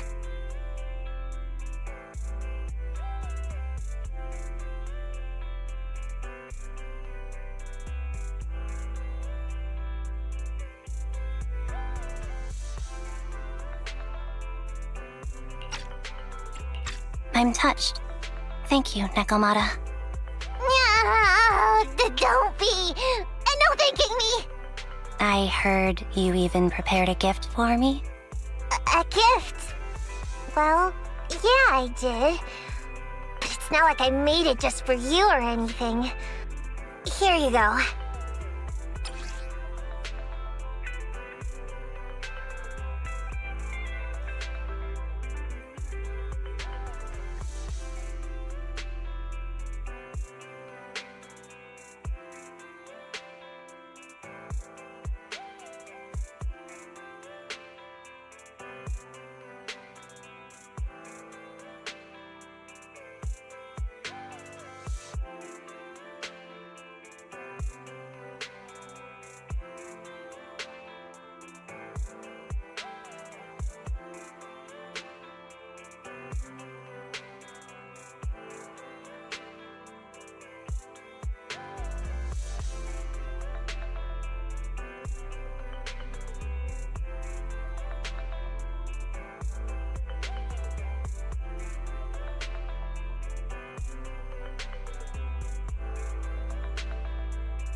Oh, a doll. Is it supposed to be me? With this rough stitching, I'm guessing you sewed it yourself? This is too much, Nekomata. Nah, stop being dramatic. I got a doll-making kit and was gonna make one that looks like Nicole. But it turned out super ugly, with a big head and tiny little body. It didn't look anything like Nicole. So I altered it a bit and, wow, it somehow looked just like our Ambi.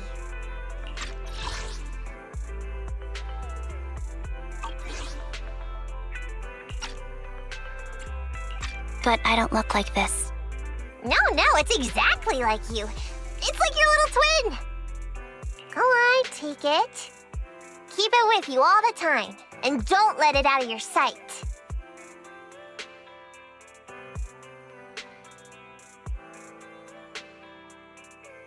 You want me to carry it and never let it out of my sight? Oh, wait, you didn't stash some sort of contraband inside it, did you? Are you trying to get PubSec to arrest me?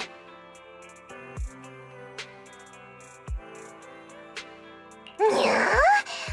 Just because I'm a street cat doesn't mean you should be prejudiced like that. There's no contraband in the doll. I swear on Nicole's lap.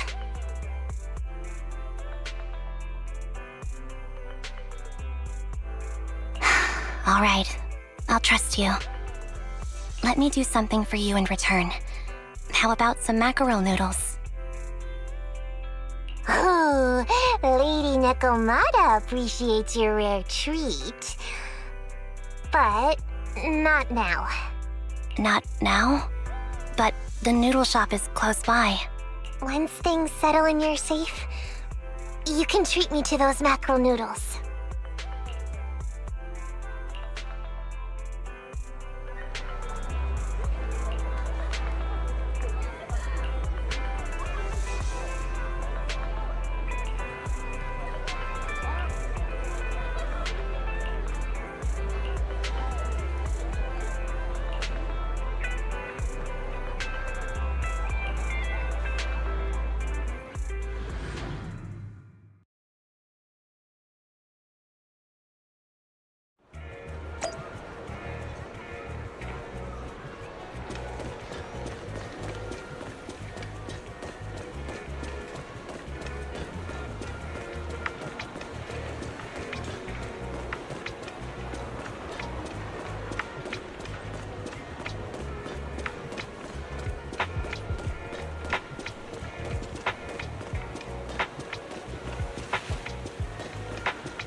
So, here you are. Sorry, Anby. I snuck out with her. Are you feeling okay? Are you speaking to me? You seem familiar. Like I've seen you somewhere before, but I can't quite remember. I'm Anby. Does that name ring a bell? No. I don't recall anyone named Anby. Sorry. Maybe we knew each other, but this person named Trigger told me that my memory's off right now. I'll get better. And maybe then I'll remember something about you. I see. Where did you and Trigger go today? We tried some food called noodles. They were this amazing, fiery red color. It was delicious. Then we pet some creatures called cats. They were different than I expected, surprisingly soft. We went to an arcade, did some shopping, drank some tea milk, and even opened surprise boxes. Then we went to a dim, noisy place and watched a movie. I think that's what they called it. During the movie, someone took advantage of the dark environment to attempt a theft. Fortunately, I still remembered some basic combat skills, so I managed to subdue the thief and turn them over to public security. The public security office isn't far from here. After we wrapped up there, Trigger suggested we watch the sunset by the river. You sure know how to plan a date, Trigger. The video store manager taught me all this. I'm just a good student. Anyway, I think I did a good job. Right, Soldier 11? Yes. I had a great time. Still, I can tell my body isn't really used to relaxing. I can always feel an urge to do some push-ups or some other exercise. That's our model soldier for you. So, Anby, can you relax now? Soldier 11 is important to me. I don't ever want to lose another squad mate, so I promise to look after her. You can focus on the matters at hand now. Once everything's settled, if you choose to face her, I'll be there to vouch for everything you've done for her. And if you prefer to stay out of it, no pressure. I understand the weight of your history with Silver Company. It's like a heavy chain around you both. I'll break that chain. I have faith in you. Thanks, Trigger. In that case, please keep this for me while I'm away. What's this? A doll? It looks a little familiar. It's very cute.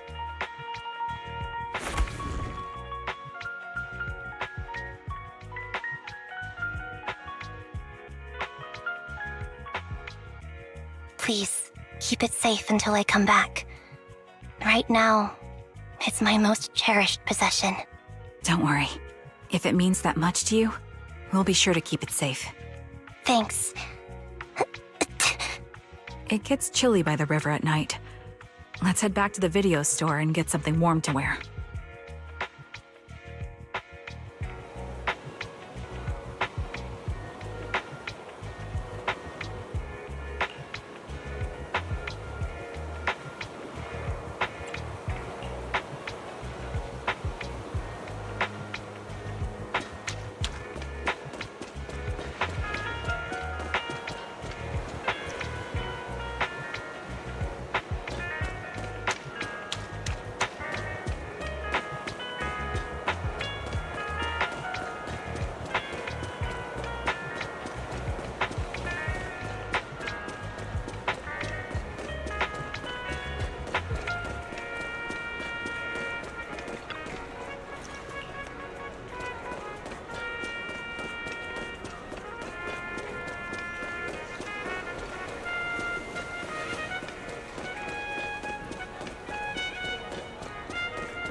I remember you from earlier today.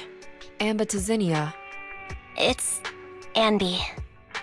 Sorry. It seems my memory still hasn't recovered yet.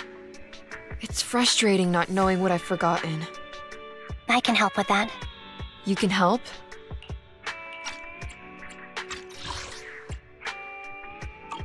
I can tell you what you've forgotten, Harin. Harin. Is that my name? It was your name before you were Soldier 11. The name I knew you by. Back then, we used to find nice-sounding words to call each other.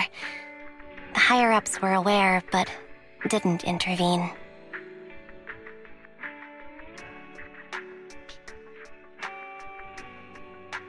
I don't like that name. It sounds too weak for me. Yes, you've said the same thing before. So what exactly is this Silver Squad? And who decides who's qualified or not? There's a lot I don't understand. If it's connected to my past, then please tell me everything. Sure, I'll explain it all. Just allow me to do one thing. Huh. One thing?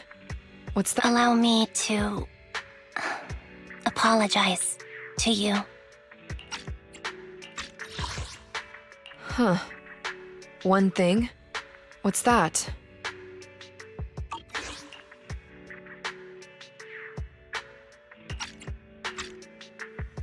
There were many things I didn't understand then, and still don't understand even now. All I know is that we were used as pawns in a power struggle within the army. And, in the end, they chose to keep only one replica. And that was you, Anna? As you said, you were considered the top performer. I'm not Anna. That's someone else. But yes, I was selected. They devised an operation, a suicide mission. No one was expected to return alive. My name wasn't on the list for deployment. But the night before, you went too hard in training and got injured. So I took your place. Did you survive the mission? Take a guess. I saw my squad mates buried in the rubble. The memories are all a little foggy, even to this day. I'm not sure how I survived, or how I was able to stand before the senior officers. How could they issue such a ruthless order? Sending their own soldiers to die? We're living, breathing human beings. That's the point, Harin. Are we humans? I assume you can also issue combat orders now. When you send a squad of explosive bamboo into the enemy base, do you consider their well-being? But Bangbu aren't humans. I don't have to consider that. That's what they said too. Replicas aren't humans. So, they ordered Silver Squad to their deaths. But since you are still a survivor, they ordered me to execute you. Did you go through with it? What do you think? It appears you didn't. But if it were me... Would you have followed their orders? No. I would have executed the officers who issued that suicide mission. So what did you do? I fled. I offered to exchange my life for yours. And then fled. I didn't trust them. So disappearing seemed like the only feasible option. I knew that once I was gone, they wouldn't harm you, because you were their only asset.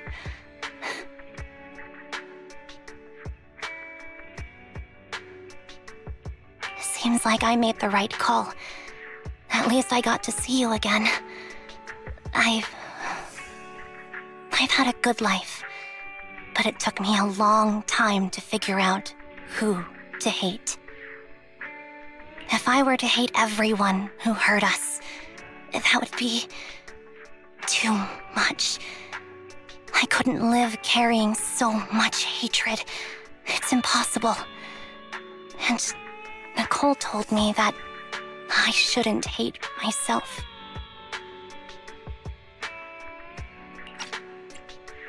So, eventually, I realized that all the suffering stemmed from the Silver Company tech, and the fact that we replicas were not seen as humans. According to a movie Belle loaned me from the store, this is referred to as an ethical dilemma. Life shouldn't be engineered.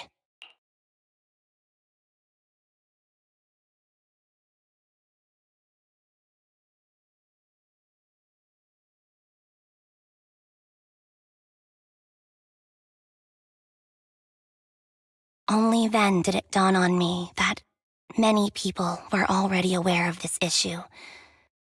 There are a lot of smart people out there.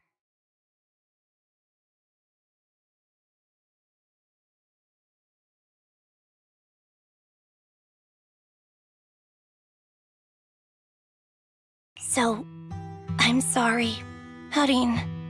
Why apologize? According to everything you just told me, you didn't do anything wrong. I'm crying. Why am I crying? It's all my fault. I was the captain of our squad and responsible for everyone, but I let you all down. I wasn't wise or strong enough, and I was a coward. If I weren't a coward, I wouldn't have waited until this moment to apologize. I'm only willing to share this now because I know you'll forget everything soon. Forget everything? But that's impossible. Why? Silver Squad soldiers who are critically injured have their recent memories wiped within 24 hours. Yours is about to reset.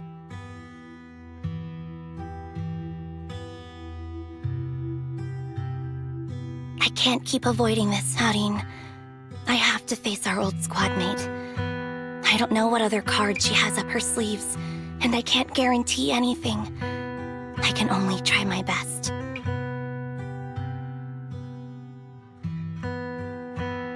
I might survive, but if the worst comes to pass, I don't want you to bear the weight of my death.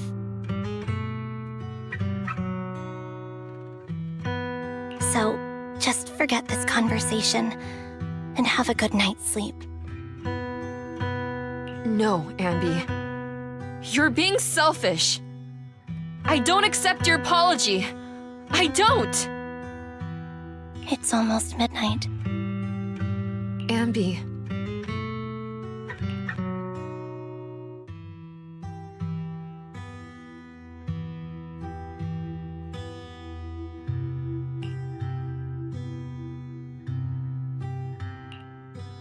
What is this place? What am I doing here? Your name is Soldier 11. Good night.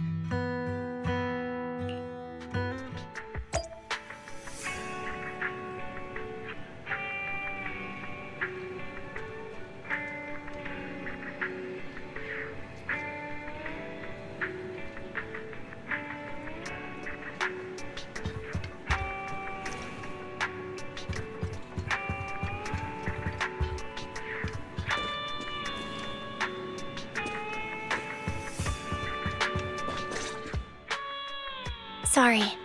I must have been talking too loud just now and woke you up.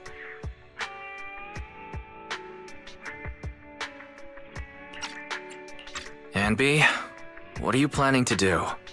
What do you mean? Come on, don't hold out on us. Are you sneaking out on some super dangerous business? There's actually something I need to take care of. No need to worry about me. I'll be fine. Don't try playing cute with us. Didn't I tell you before? We have a right to know about whatever it is you're involved with this time. Plus, Amby, if you've really been working on yourself like you said, then you should learn how to ask for help. This thing you're facing, you might not be able to handle it yourself, right? Even if that were the case, it's still my responsibility, and mine alone. At least, that's what I planned on saying. Oh? But the lone wolf in the movies never gets a happy ending. And even if they win, they'll end up losing their home, their pet cat, their daughter, or their lover. I don't want to lose anything or anyone important to me, Proxy. So please, help me. Take me back in that hollow and help me smash up that weird lab so I can get some closure with my former family. Wise and I have been waiting for you to say that. Is that your strategy then? Getting us to help you out for free? You don't have to do it for free. Just tack it on to the Cunning Hair's tab. I'll be back to settle the bill once this is all over. But right now, I've got someplace to be.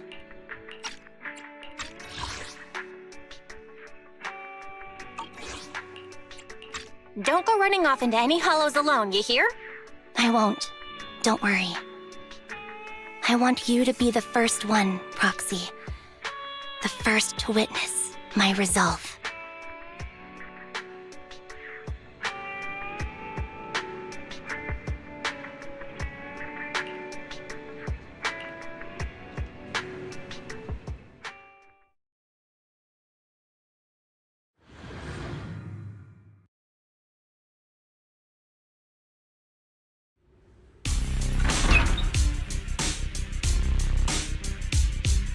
Long time no see. Replica number 0. Silver Squad. Captain. I thought I'd never see you again.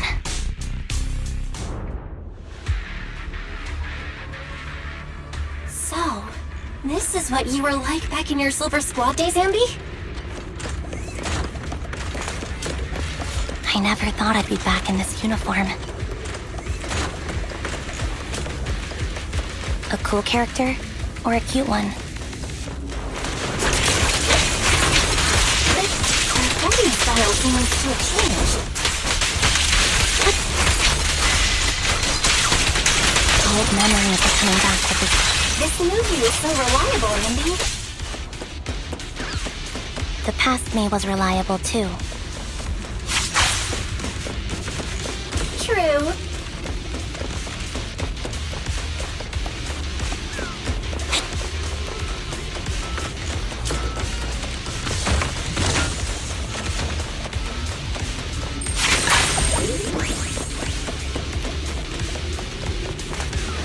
The enemy's tough. Be careful. Orders received. No need to be so formal.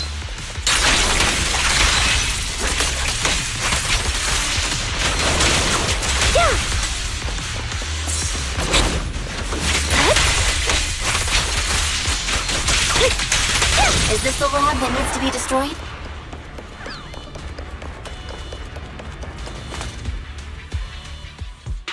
I'm heartbroken, Ambi. Here I was thinking this was a family matter between sisters. But you've gone and brought in outside help.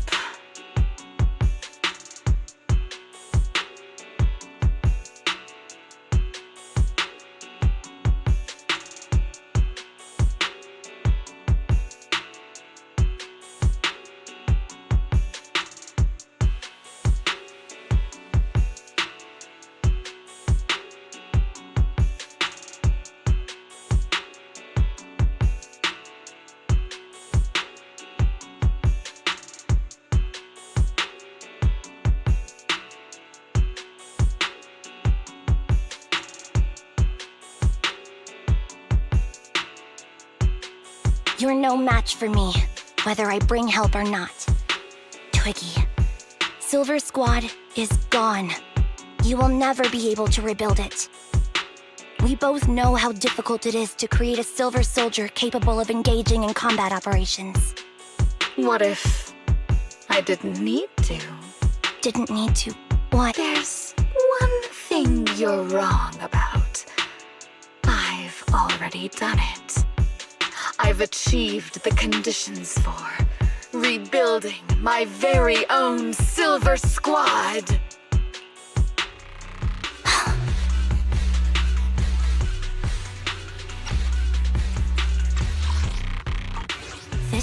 so weird. These Ambies... No, these people. None of them seem to have any fighting abilities. Weird. These people don't look like soldiers to me. Twiggy, what have you done? What do you think I've done?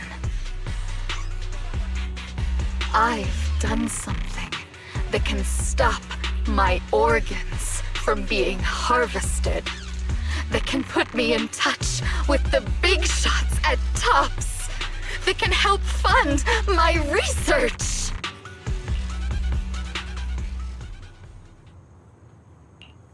No, that's impossible. You're harvesting and selling their organs. You created all these sisters of ours just to harvest them like animals?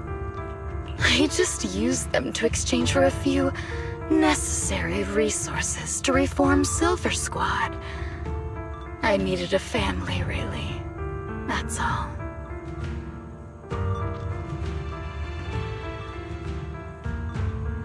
You said it yourself. These sisters of ours, right? We are sisters. And we are family. It's a real shame, you know. Neither Harry nor I were perfect enough. No matter how hard I try, all I can make are defects. Good for nothing but a supply of organs. But it's not like there hasn't been any progress. I haven't even told anyone about this yet. But just earlier, I managed to make some improvements to the technology which will stabilize control of the cloning process. Once that's in place, the cost of producing a competent soldier will be at an all-time low. We'll have achieved just what the initial project report said. The magic of producing an army out of sugar and air. Anby. Captain Anby. As things stand, there's still a chance for us to work together. You are the final piece of the puzzle. We can produce a steady supply of true soldiers, so long as you cooperate. We'll keep everything under wraps until we build a huge army of our own. Just think what such an army could do. Nobody would ever dare humiliate us again. Our Silver Squad could crush New Eridu to smithereens. And you would be its commander. Me? I'm fine with whatever. Put me to death if you like. I deserve it for killing all those sisters of ours. Whatever you want. Captain, do you want to come home? This is not my home. I feel disgusted. I'm sorry, Twiggy. But now I wish you had died back in the Hollow.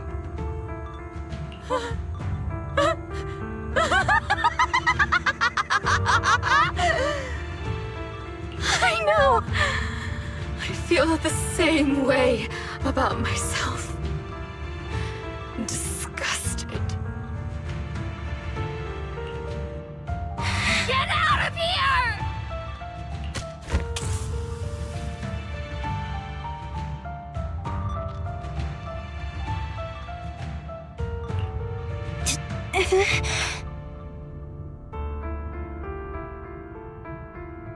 What are you doing, idiot? You absolute idiot! Are you insane? You're just a defect. Your body won't be able to handle it. You'll make everyone...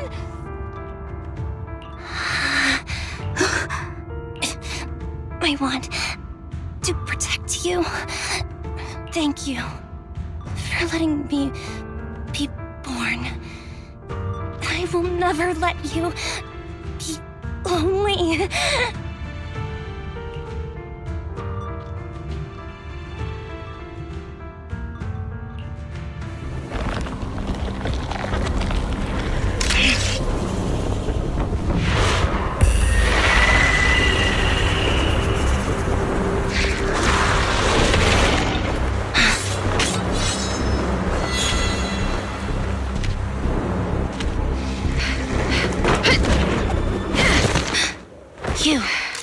Why did you come? I haven't forgotten the art of combat.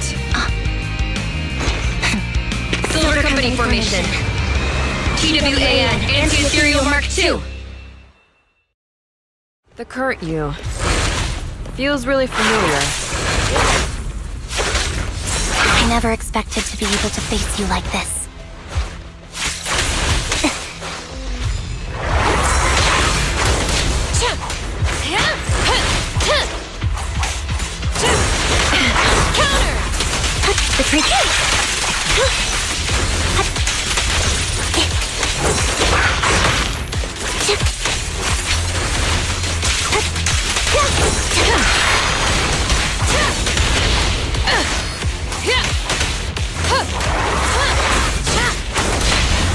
Roger that. Show no mercy, even if our opponent is twiggy. That's my line.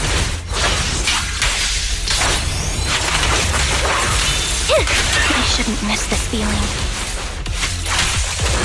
Don't push yourself, understood?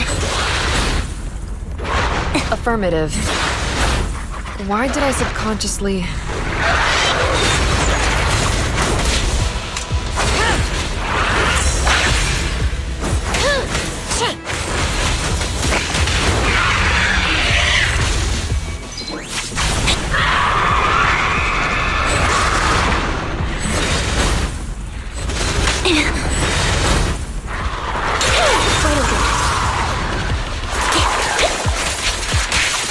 Watch out!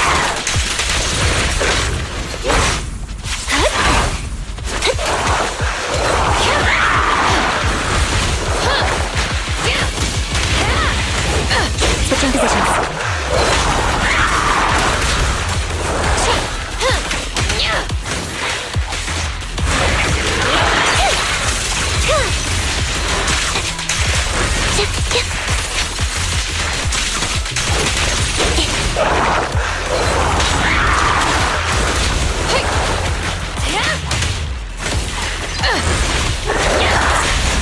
Engaging. The final blow. I won't let you have it.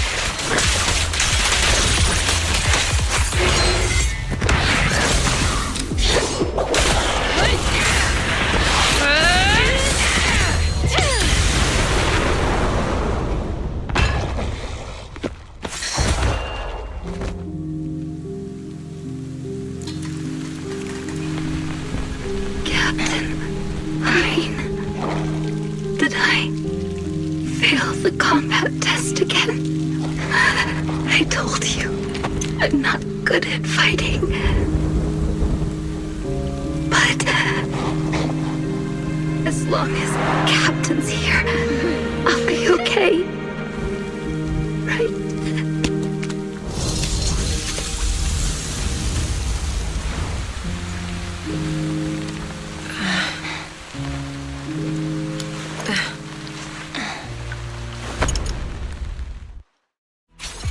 Keep focused.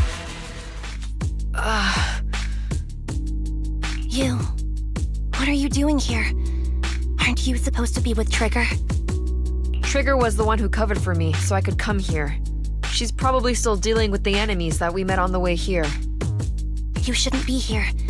You weren't supposed to remember anything. Ambi. Turns out you're not a traitor at all. You're a coward. I'd still be completely in the dark if it weren't for that funny-looking doll. Huh? You mean, there's something wrong with the doll that Nekomata gave me? There was a camera stuffed inside its head. It recorded your whole confession to me before its battery died.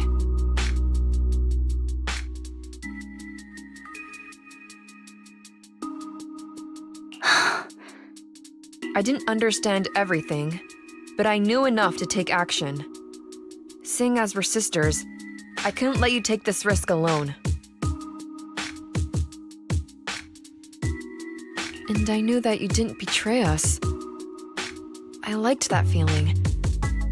It was enough to help me believe in many things again. Proxy, her condition is extremely unstable. Please, get her out of here as fast as you can. Got it. Whatever happens next is something you have to do by yourself. Right, Ambi?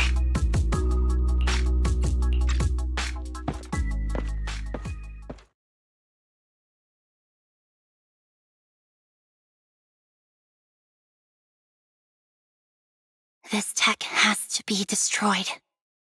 Thank you for letting me be born.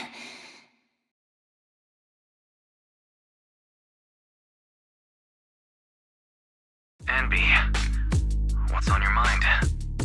Proxy, you're still here? Don't worry. Soldier 11 is safe with Trigger. You can trust her. Now that things are settled, Mobile Squad can take over from here. She'll be okay. Really? That's great. You're conflicted. Should you destroy the Silver Company tech or not? Is it that obvious? I thought I'd made up my mind to never let this kind of evil happen again.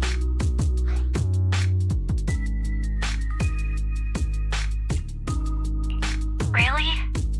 This might sound a little selfish, but if it weren't for this evil, I'd never have gotten the chance to meet you, Ambi. Plus, there's no way I could just ignore all the weird stuff that's happened today. For example, that medicine, or how Twiggy turned into an ethereal that seemed more cunning than an average one. But even so, you're right. It's just, I don't know how to make a decision that I won't regret. That's a decision that only you can make, Ambi. Well, that brings proxy operating hours to an end. We'll be waiting for you back at the video store.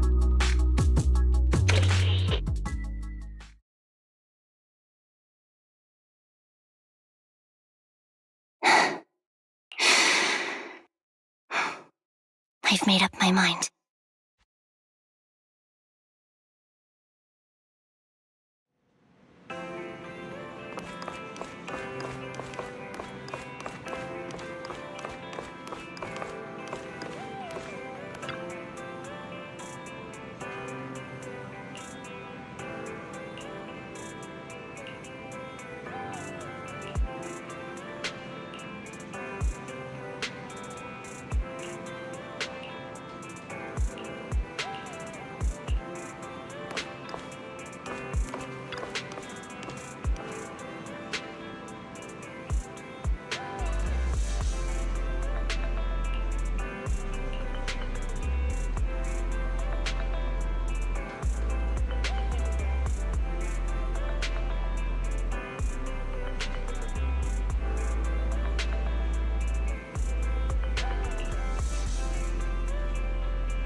grilled chicken burgers are classic for a reason.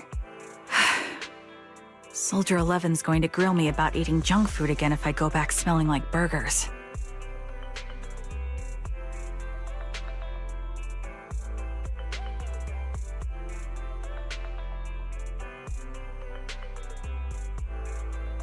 Burgers don't have a smell. Even if they did, it would dissipate quickly, and she'd never know. No, there's a smell, right?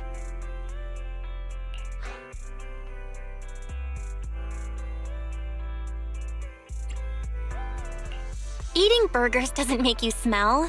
That's why they're the golden standard of fast food. Exactly. Proxy, when did you get here?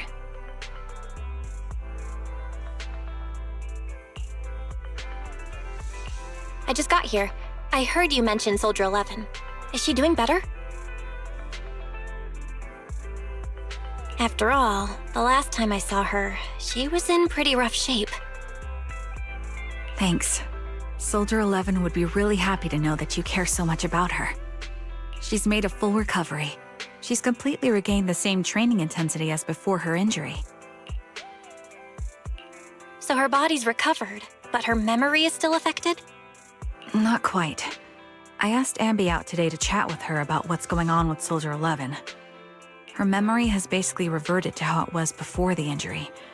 She might occasionally get someone's name wrong, but she doesn't mistake her own identity, and her short-term memory is persisting through to the next day.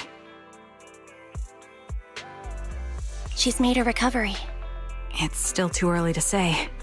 She seems to have completely blanked out what happened during the incident, including the time she spent with you, Ambi.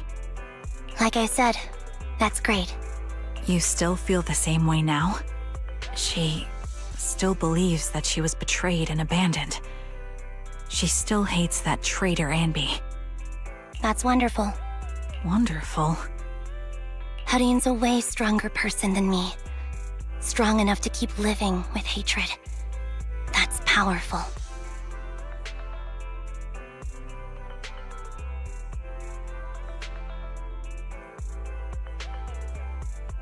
I don't know what to say. All I know for sure is the target of her hatred is me, and that's good. We won't be meeting again, so I won't get killed by her, or vice versa.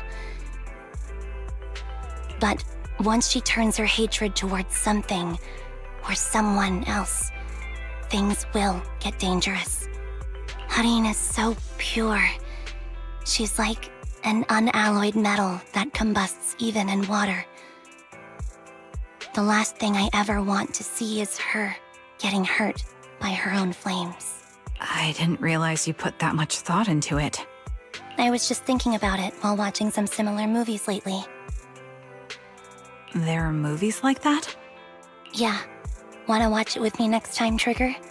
We can watch it at the video store.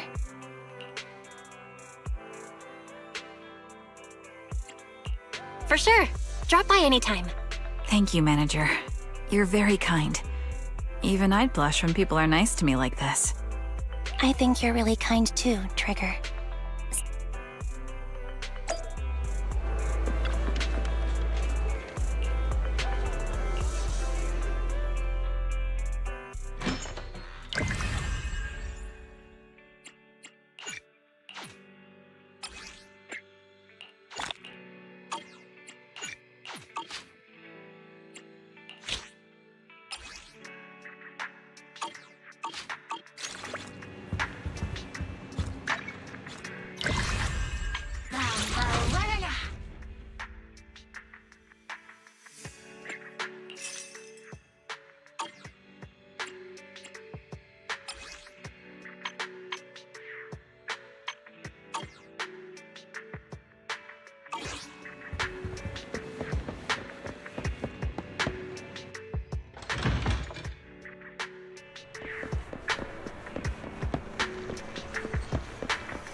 Look, it's Mom. I recognized her immediately. Oh, she's so young. What do you think? She looks like me, right?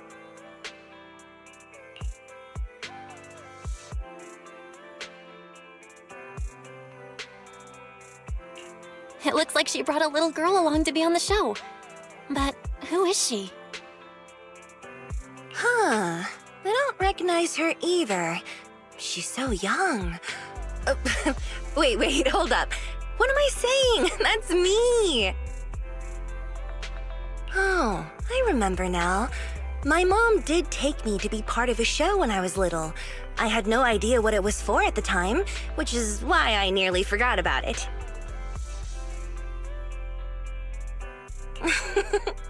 Here I am being nosy about my mom's past, and yet I end up uncovering my own.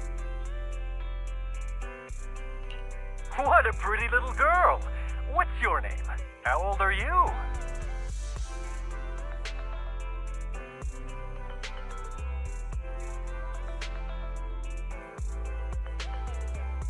My name is Astra Yao, and I'm 6 years old.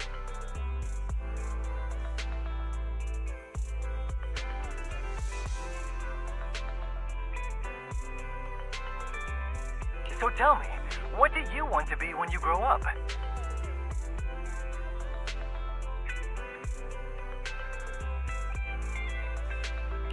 Hold on. Take a guess. What do you think I wanted to be when I was younger? Really, just take a guess and don't hold back. I bet even Eve would be surprised by the answer.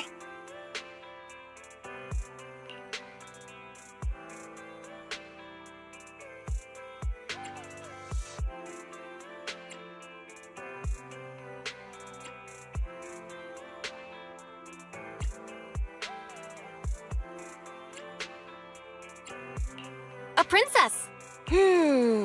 Although that's not the answer I gave back then, it's not a bad guess. That was little Astra's second career choice. Wait, being a princess isn't really a job. All right, I've kept you guessing long enough. Time to reveal the answer.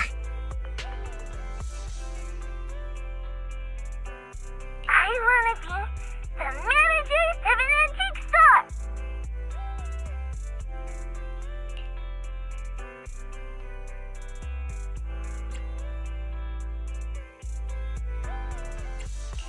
Huh? An antique store manager? I've always liked sparkly, shiny things ever since I was little. You know, stuff you'd usually find in antique stores, like hairpins, brooches, glass marbles, and whatnot. So back then, I really admired antique store managers. Speaking of which, Belle, you're a store manager, so... you're someone that little Astra would have idolized.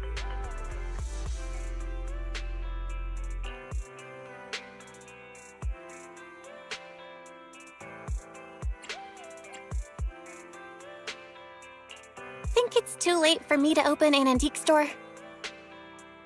Of course it's too late, because I'm going to open one myself. One of my life goals is to open a sparkly, shiny collectibles shop. All right, I've finished the part where Mom and I make our entrance. Videotapes are really quite the invention. They can clearly capture memories that I've almost completely forgotten.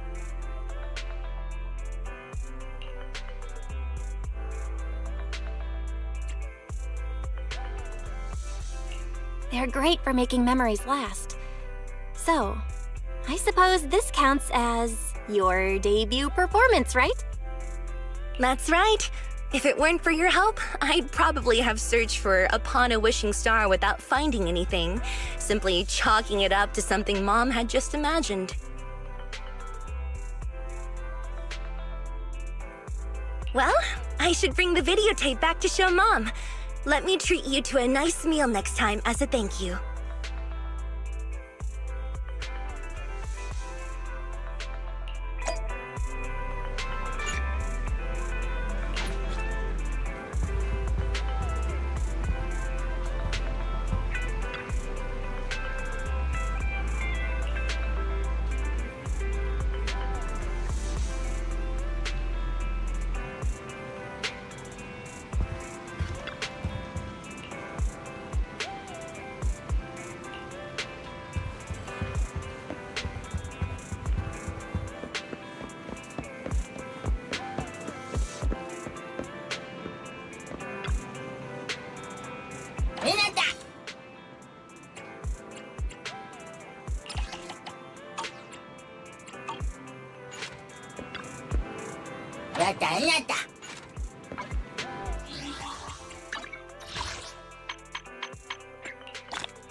Oh, you're up early. Wanna try my special Bang Boo combo?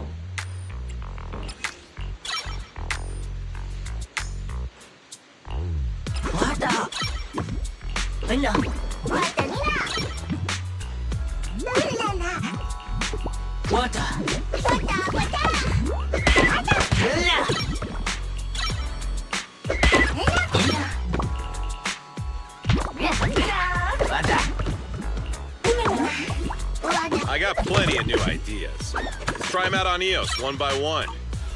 You got any questions? Come find me anytime. Need anything modded? You know where to find me. Is that it? Come back next time, you hear?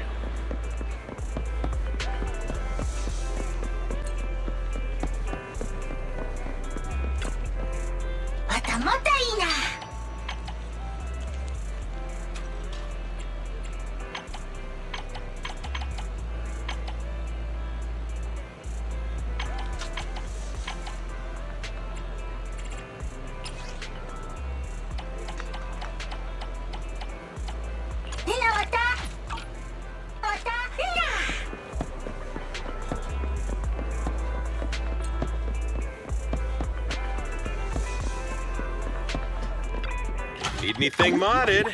You know where to find me.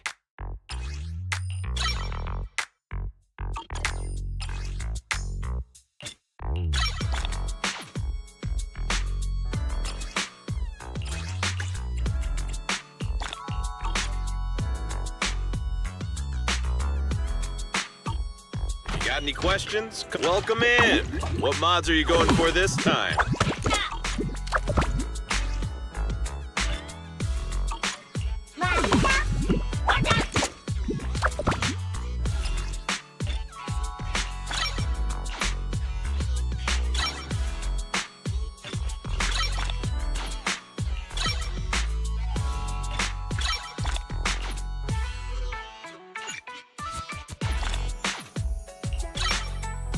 I got plenty of new ideas. Let's try them out on EOS one by one.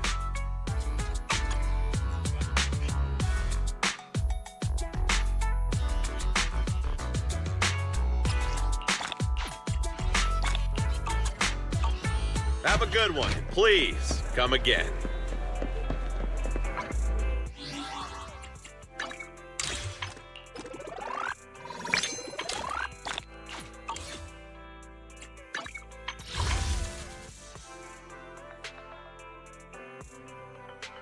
な。わたわたわた。わた。わたら。わたわた。わたら。わたわた。わたわた。わたわた。わたんな。わたんな。わたんな。わたんな。わたら。わたわた。わたわた。わたわた。わたんな。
トールズフロントライン2エクシリウム。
あら、慌ただしいのね。心配ご無用よ。この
みなさい。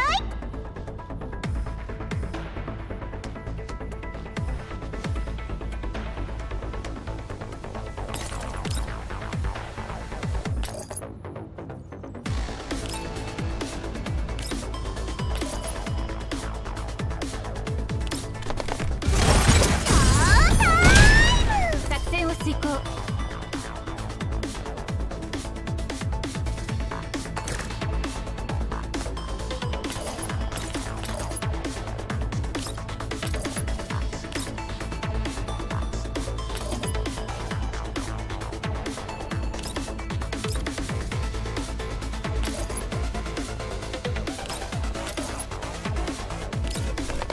汚物は承諾。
いつでもどうぞ。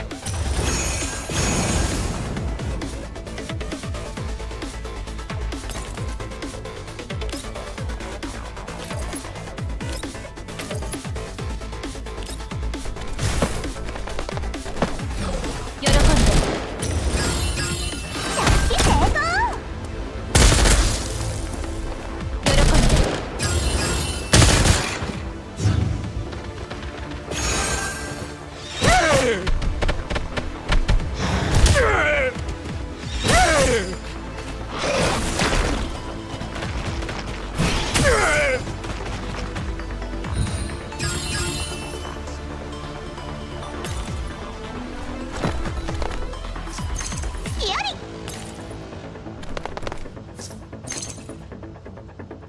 勝利した事実よりも皆さんが無事帰還できたことが何よりの喜びです。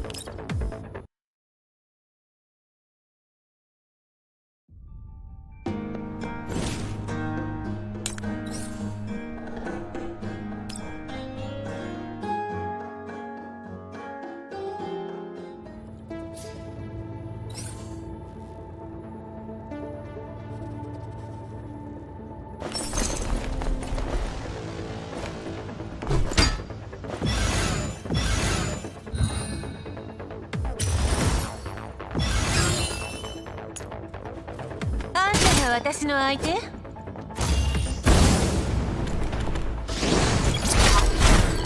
星々よ、これがあなたの最後の輝き。逃げられると思う。汚物は承諾。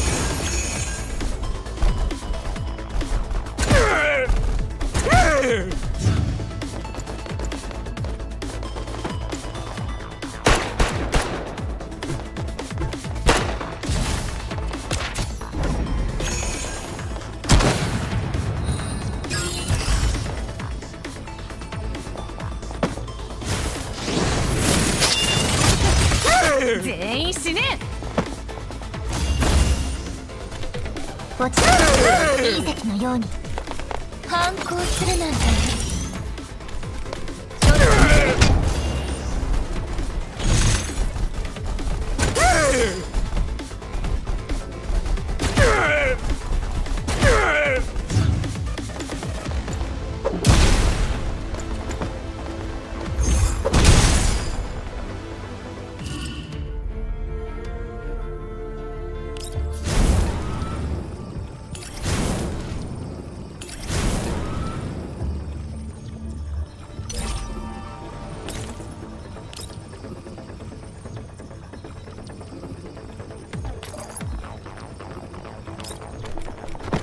こっち隕石作戦を遂行。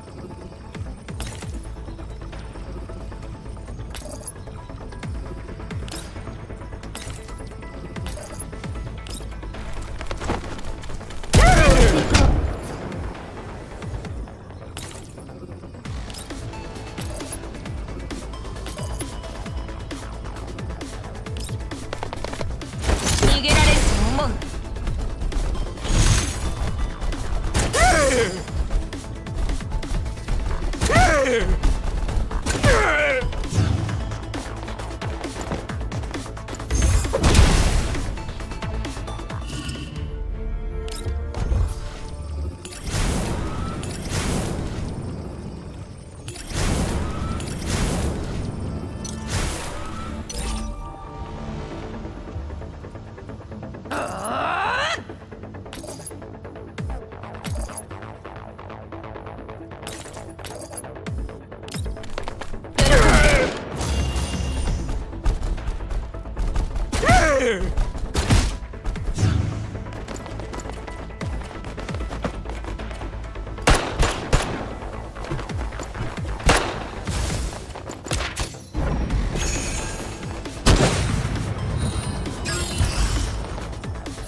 いつでもどうぞ。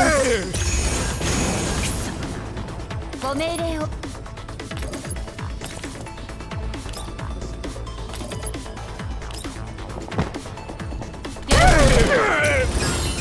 たが私の相手。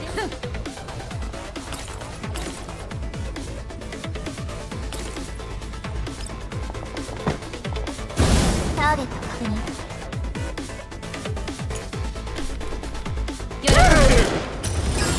こっち隕石のように。了解よ。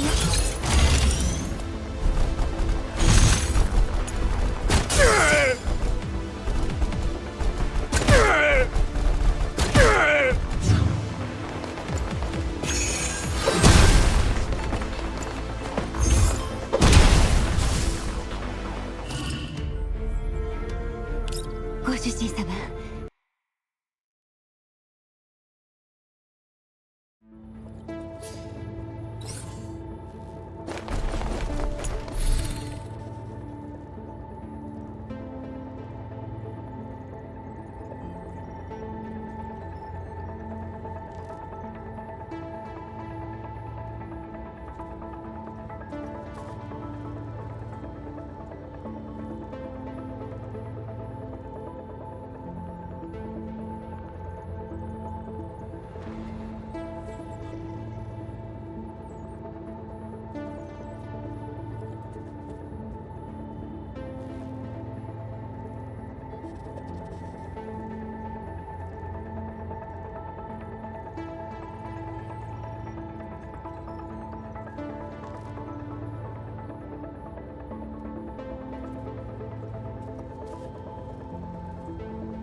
でもどうぞ。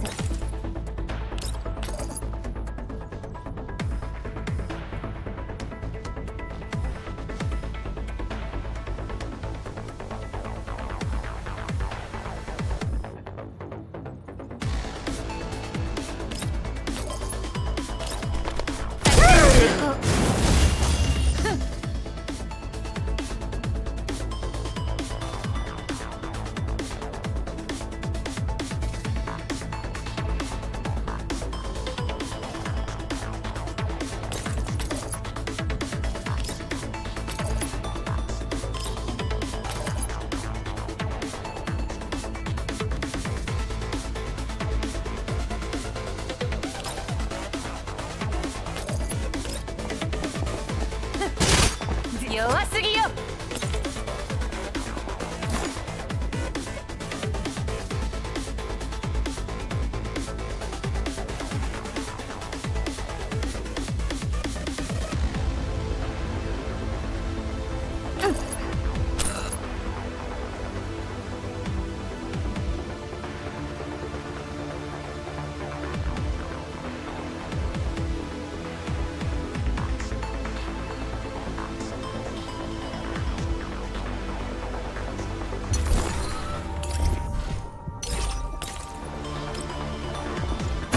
逃がしません。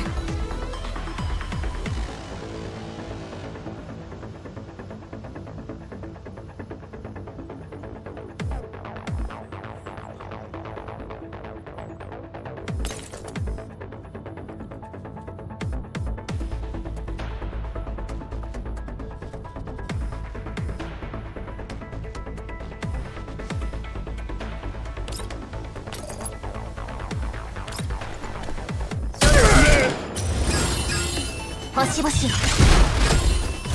誰か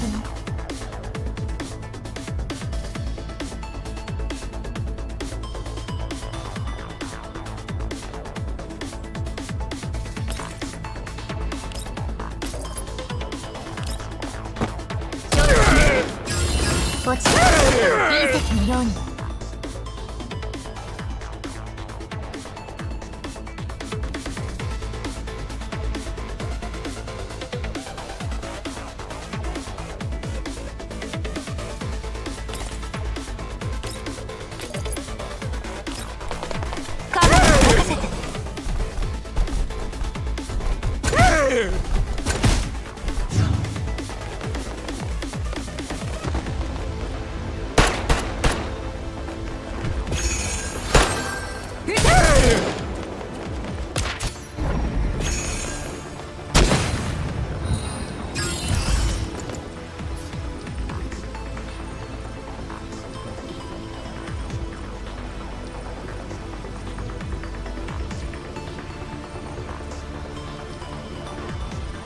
了解。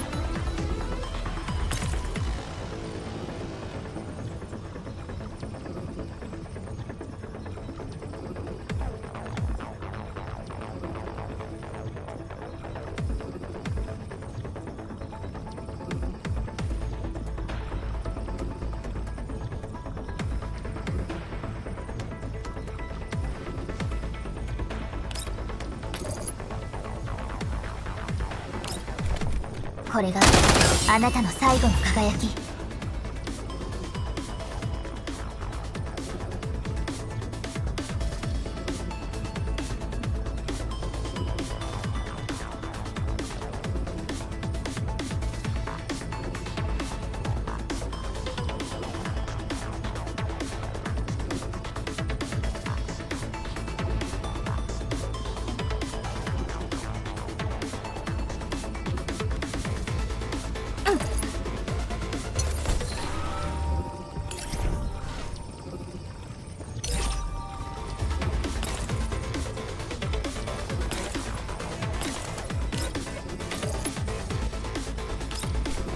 これがあなたの最後の輝き。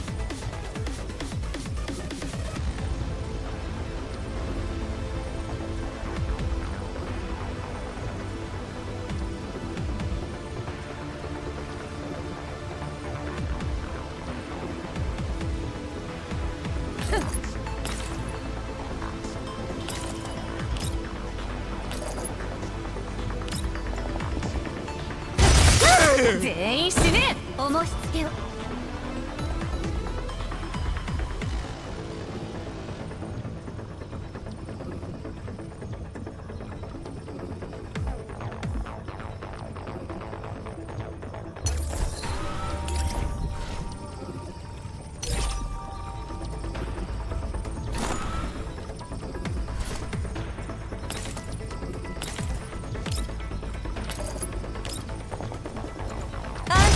相手いつでもどうぞ。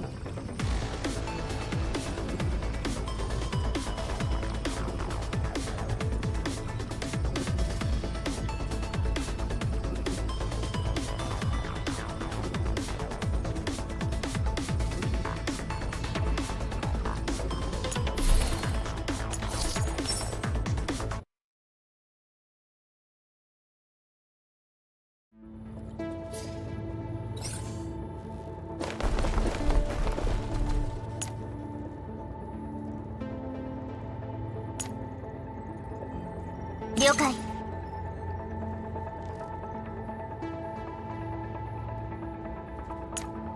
ええ。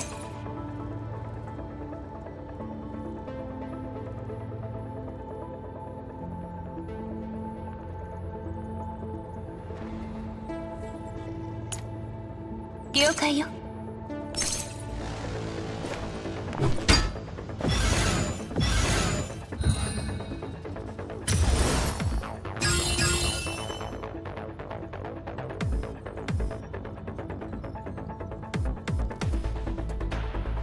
ご命令を。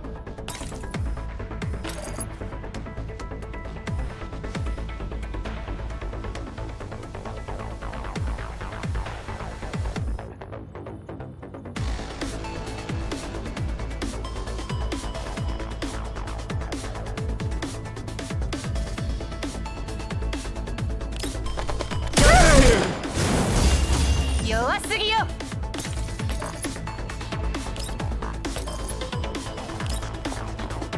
あんたが私の逃がしません。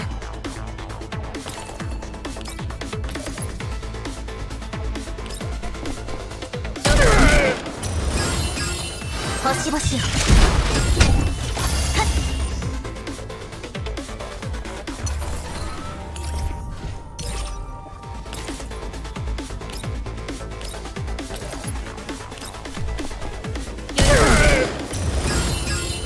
星々を。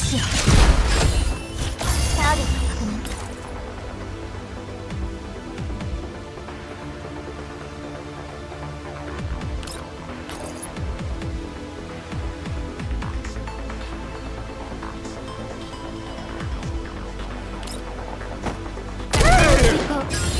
落ちた隕石のように。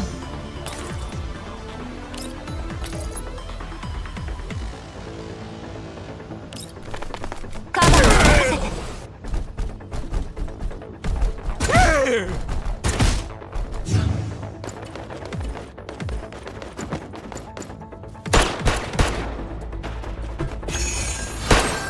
行く。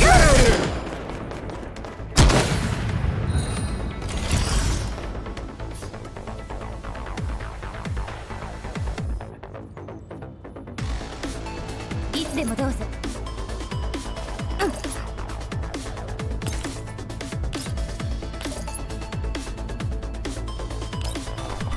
これがあなたの最後の輝き。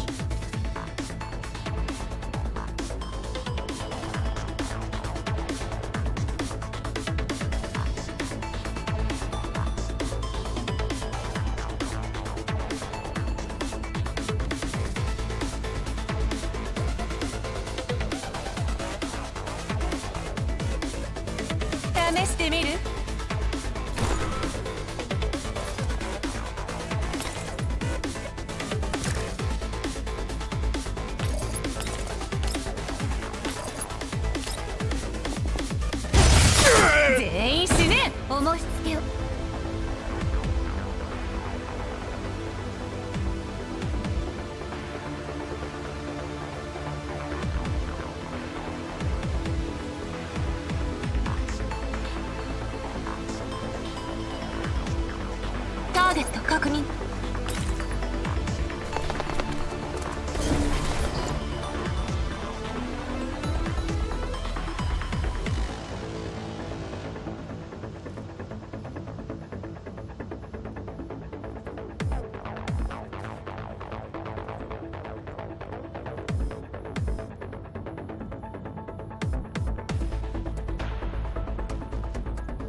遂行。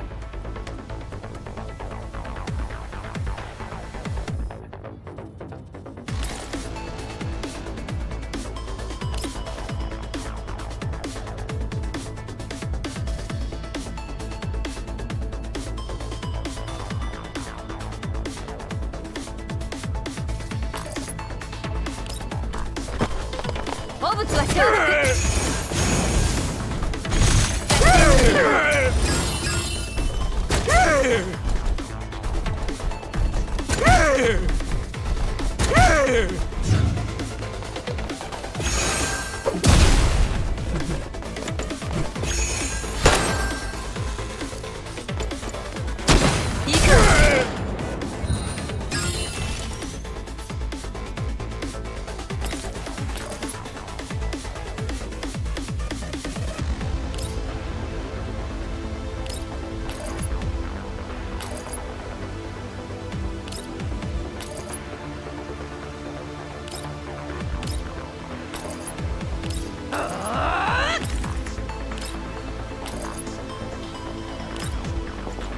あんたが私の相手？ええ。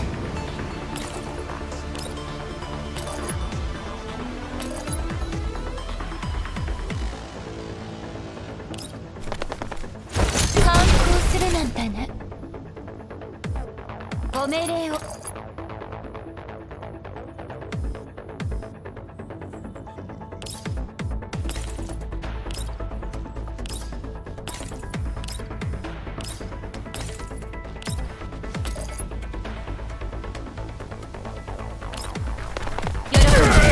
逃がしません。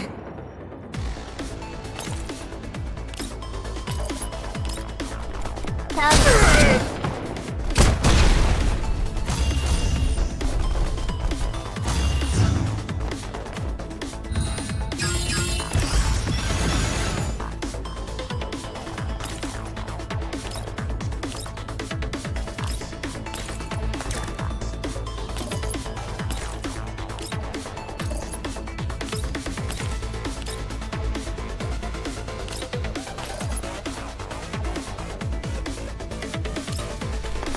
汚物は消毒。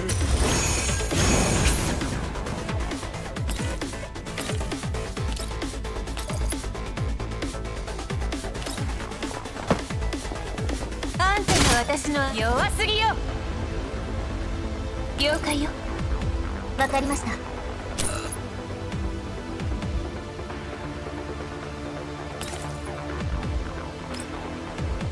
ターゲット確認。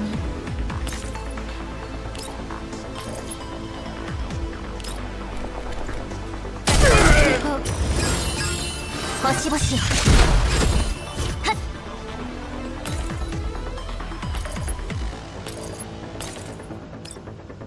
行くわよ。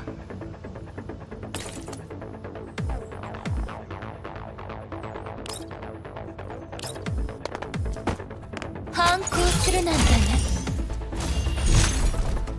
よろしく。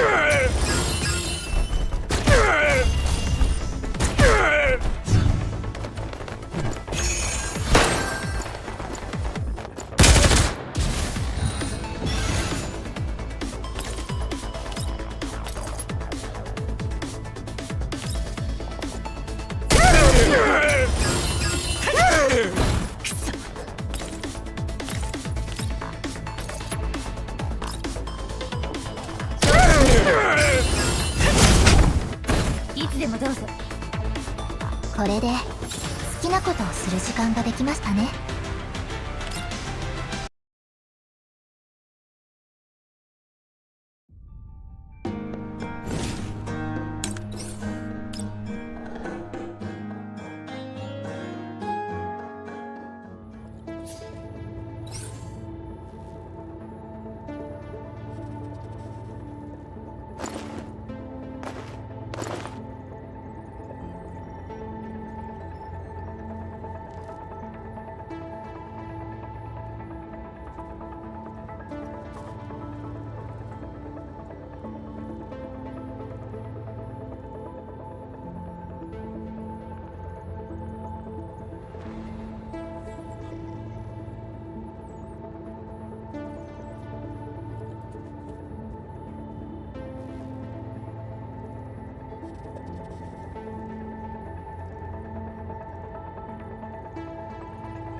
いつでもどうぞ。みんなを守れるようになりたいです。ターゲット確認。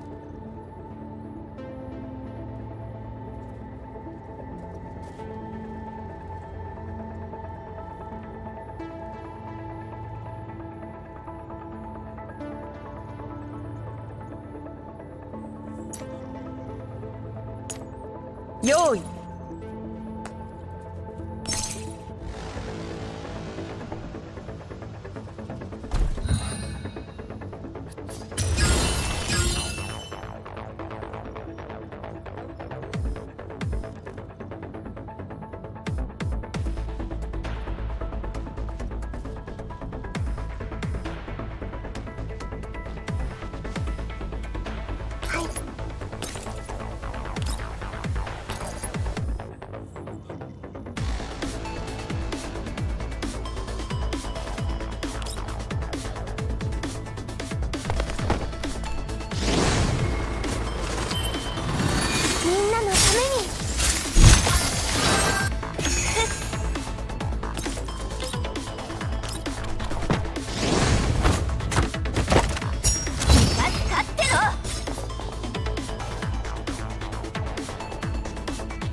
従ってくれ。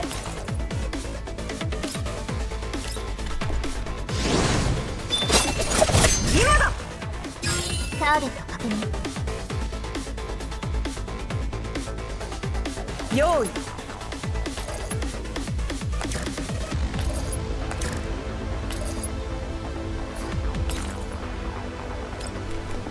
重い必要。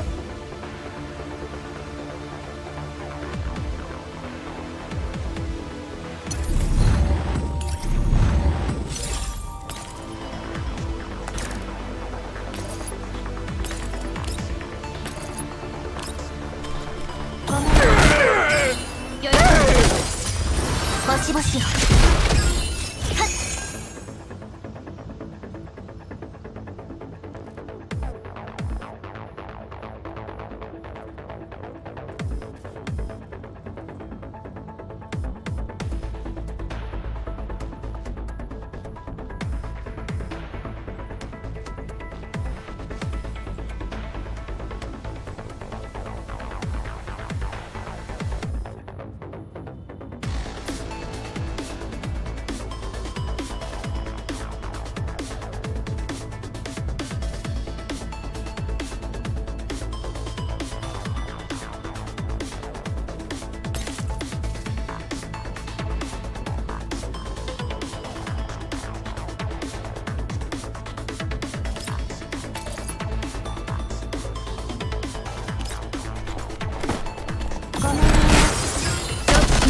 墓地隕石作戦を遂行。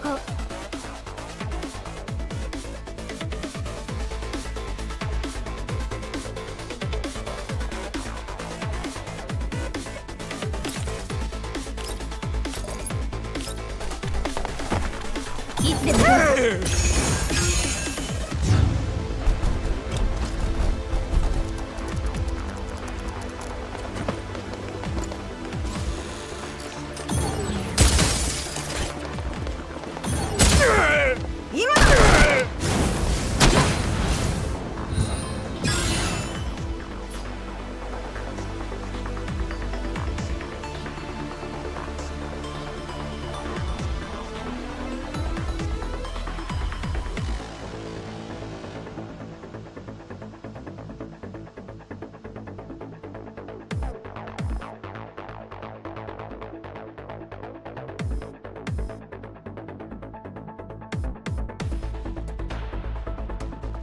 進歩は必須よ。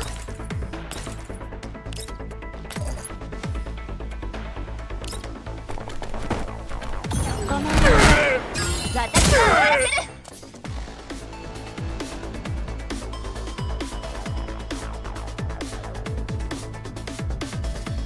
従ってくれ。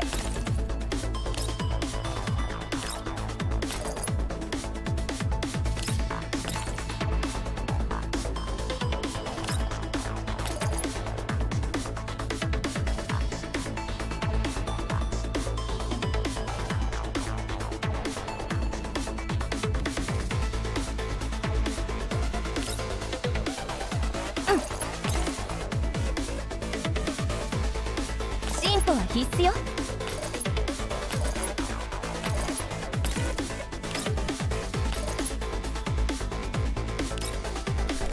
今だ。その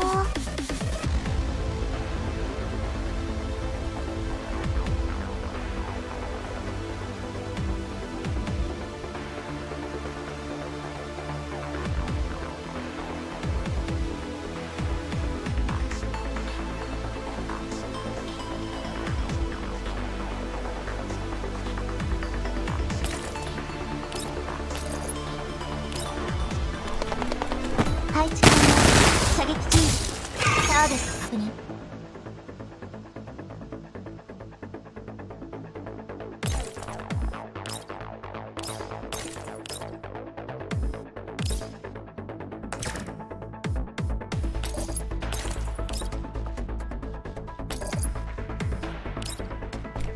ご命令を。これがあなたの最後のいつでもどうぞ。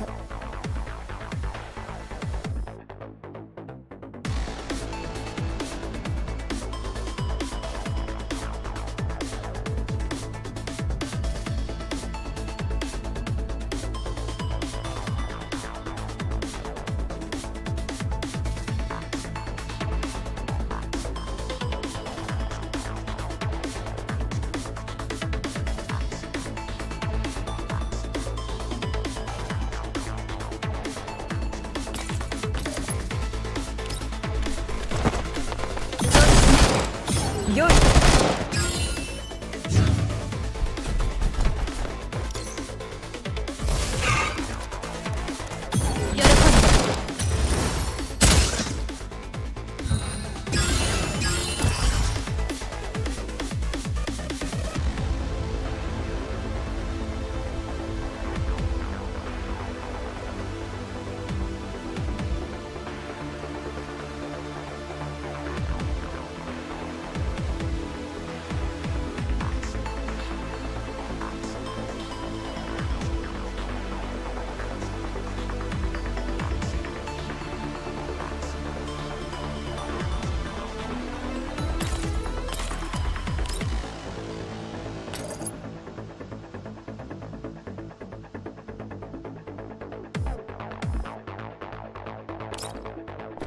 ご命令を。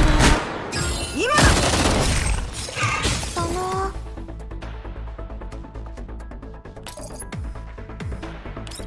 ご命令を。今だ。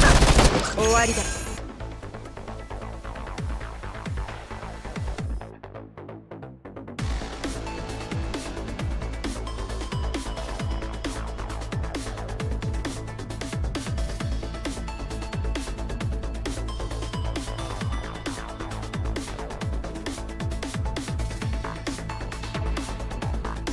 進歩は必須よ。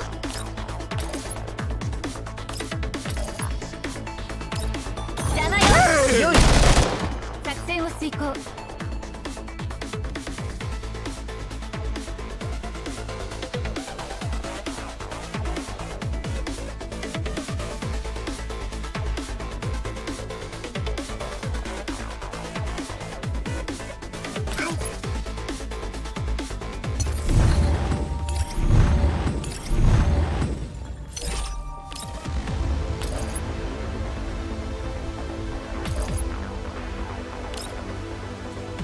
みんなのために逃がしません。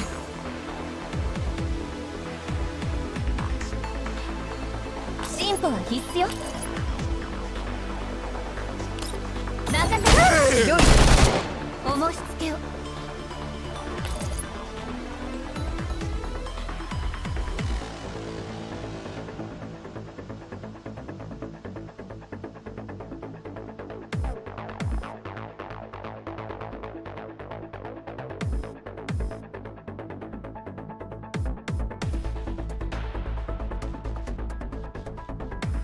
了解。ご命令を。星々を開け散る。いつでもどうぞ。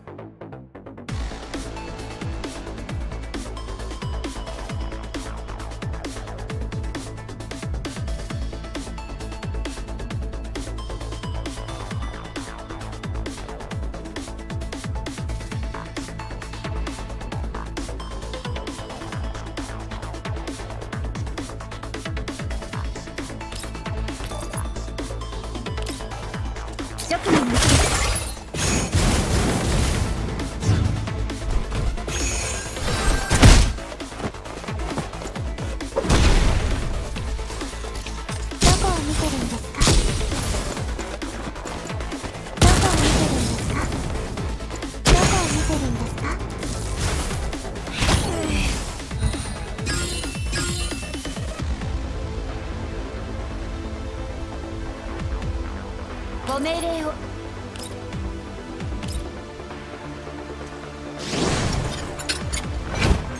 ティータイムのお時間です。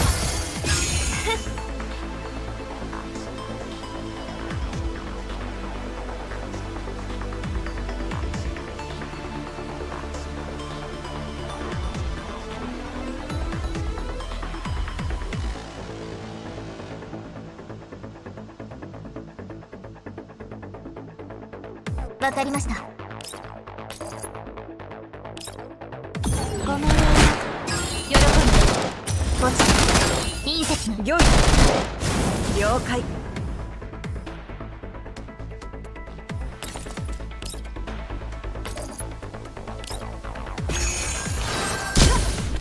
今だ。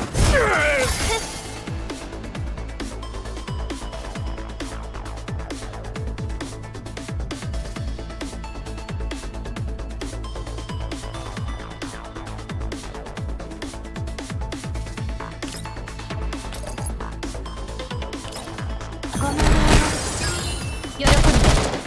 私が終わらせる。了解。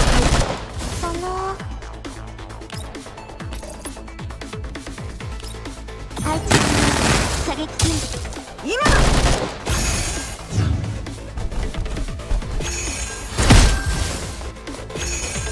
どこを見てるんですか？どこを見てるんですか？どこを見てるんですか？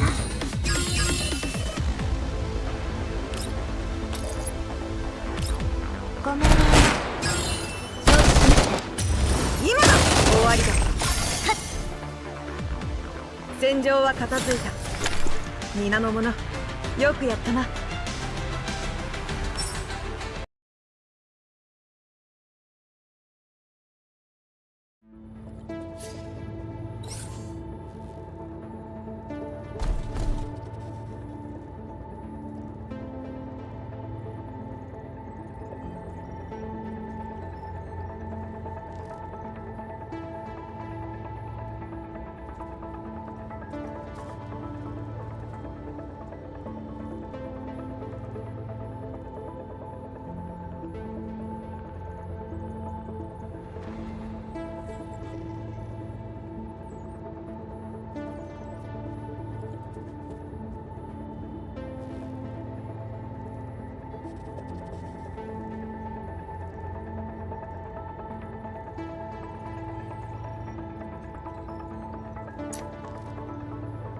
用意。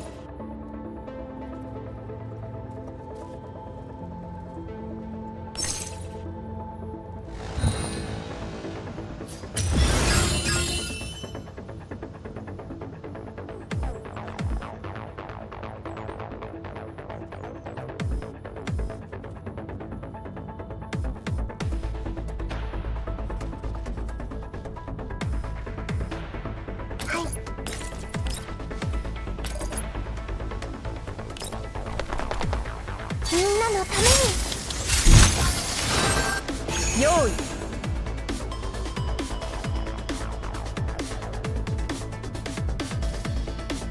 進歩は必須よ。みんな立ってろ。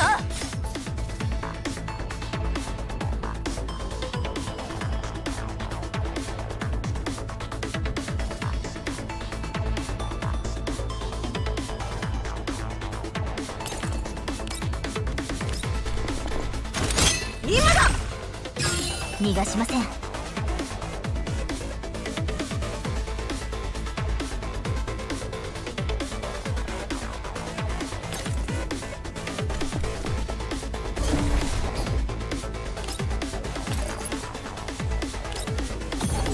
星々を。よい。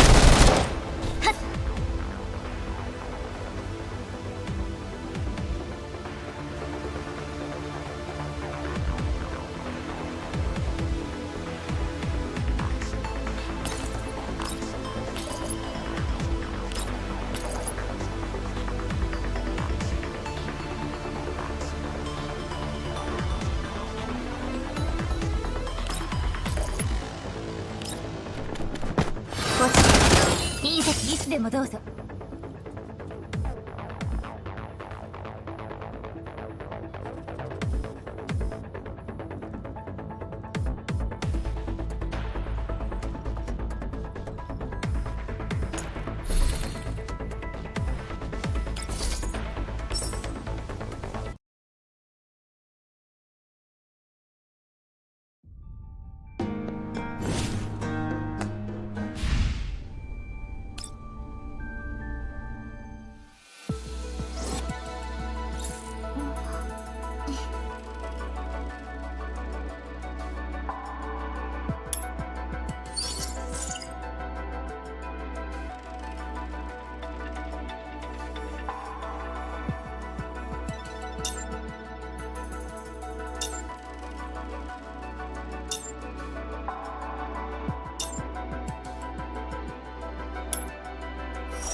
用意。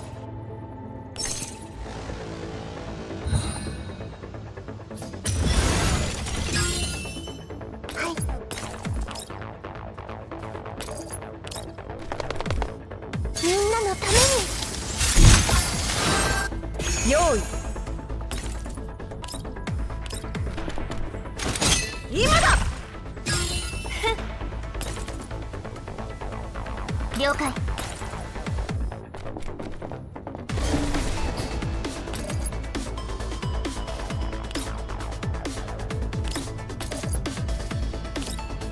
墓地隕石の用意。ターゲット確認。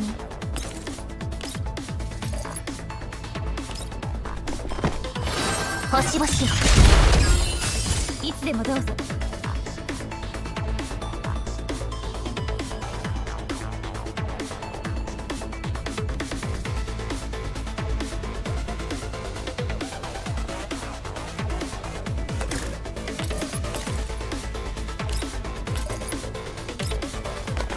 いつでもどうぞ。今だ。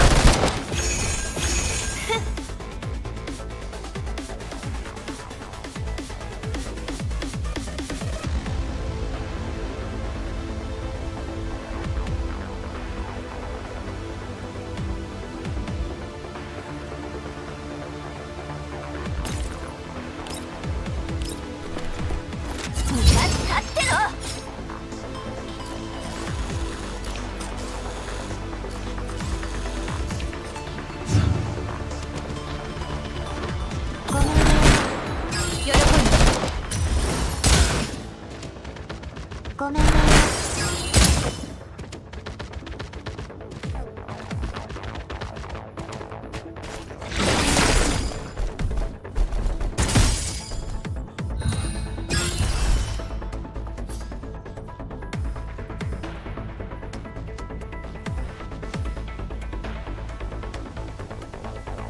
従ってくれ。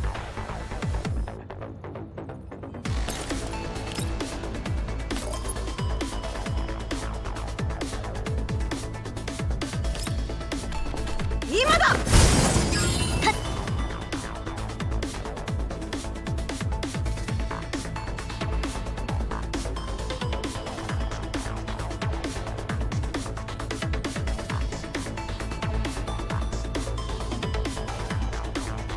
進歩は必須よ。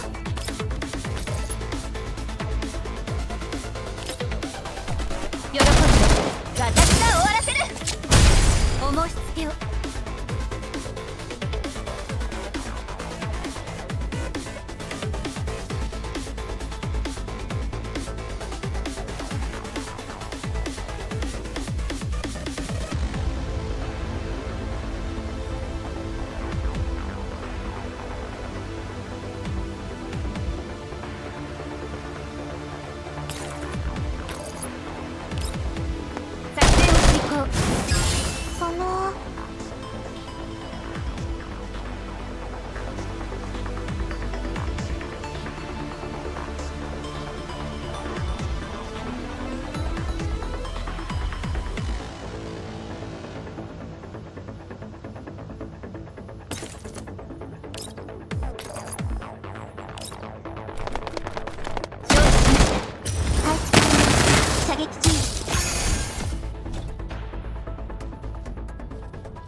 これがあなたの最後の用意。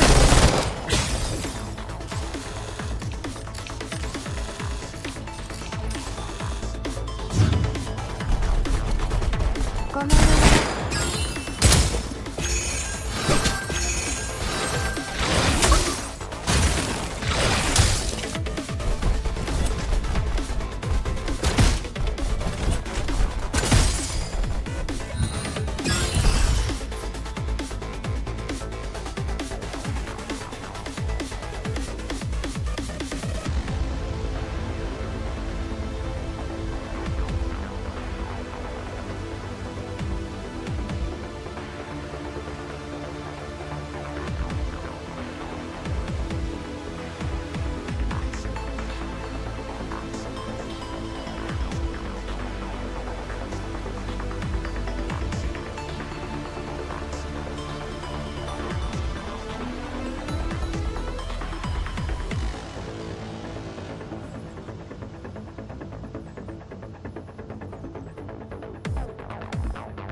ターゲット確認。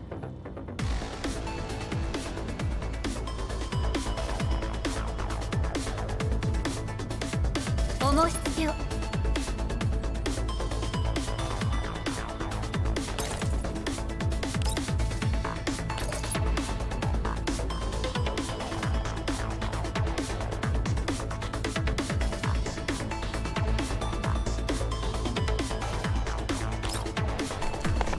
かしこまりました、ご主人様。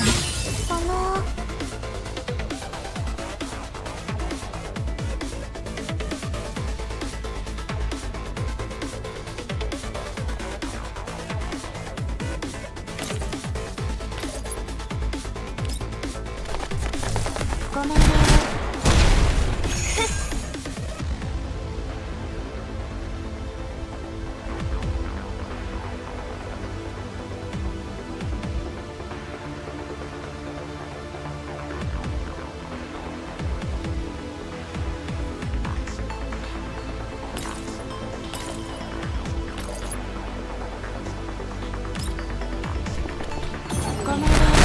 任せて。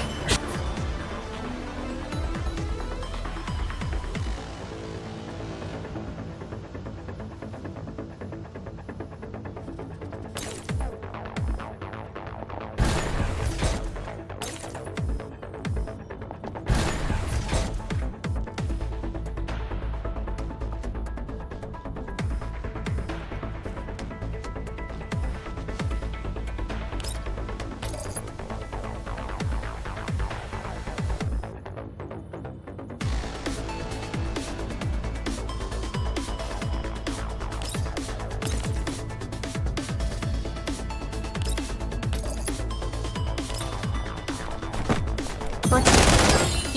了解。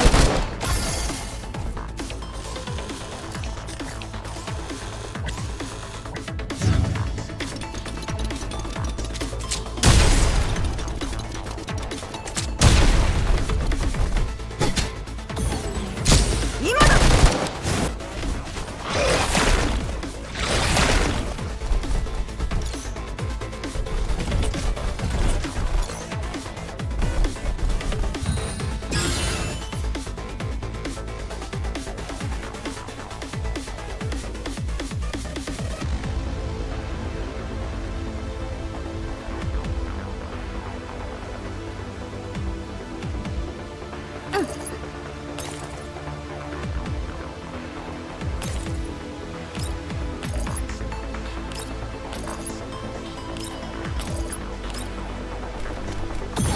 々を。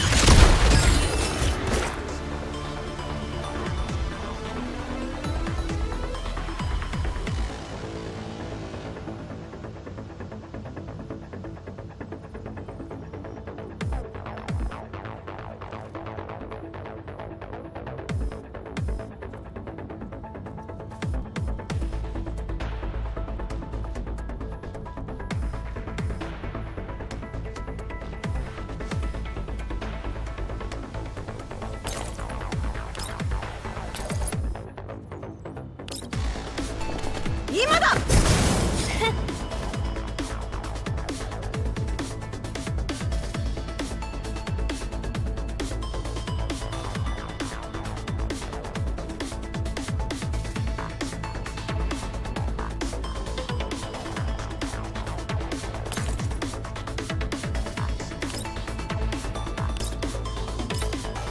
ご命令を。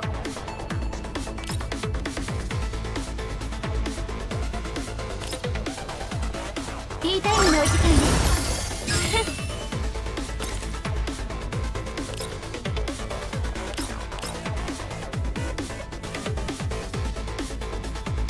お申し付けを。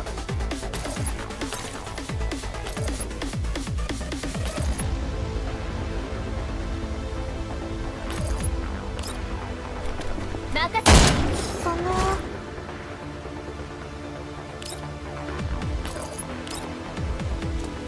みんなのために。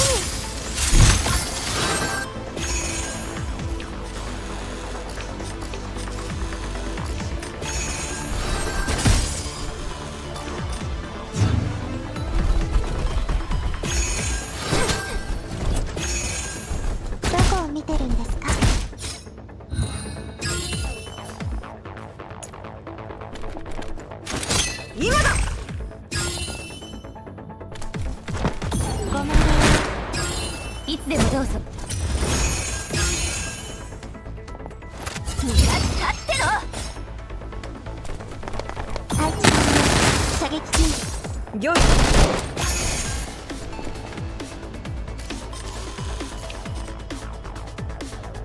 想定通りの勝利です。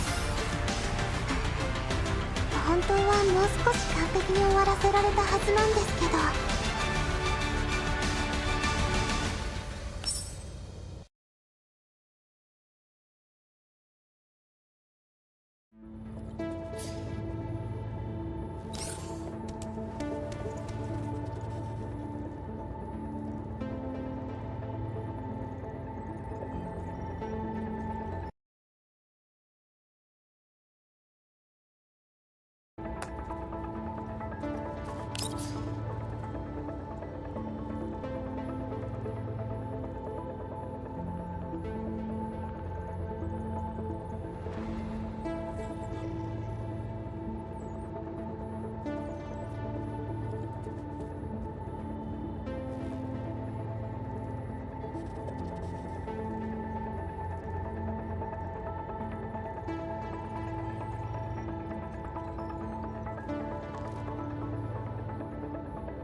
用意。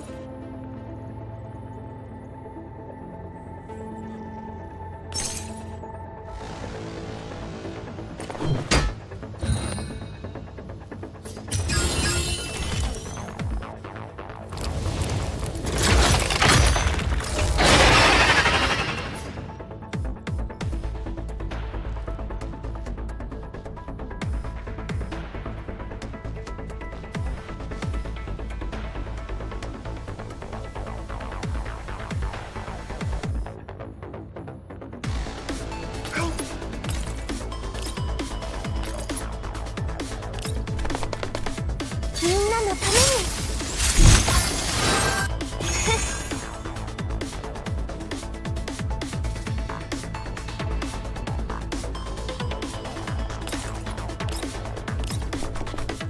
立ってろ。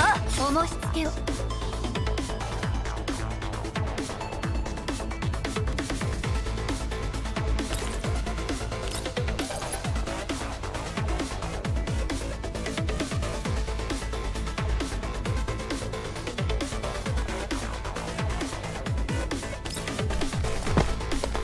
ごめん。オブ着用です。ターゲット確認。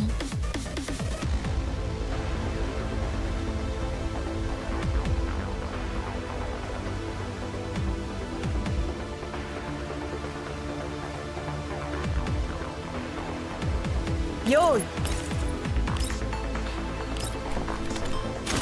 今だ。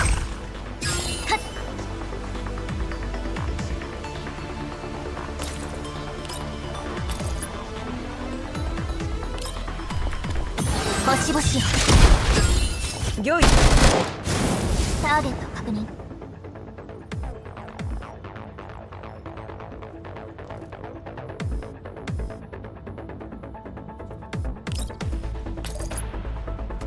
ごめん。ご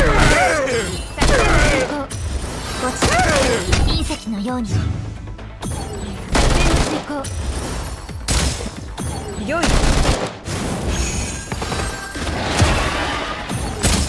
了解。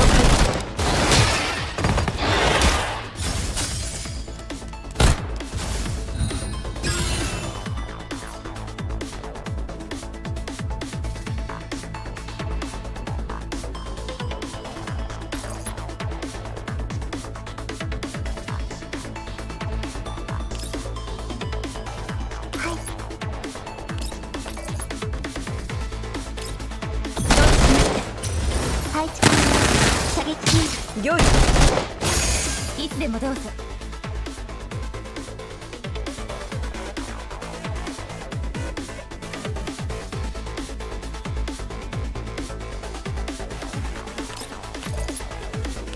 ごめんね。喜んで。今だ。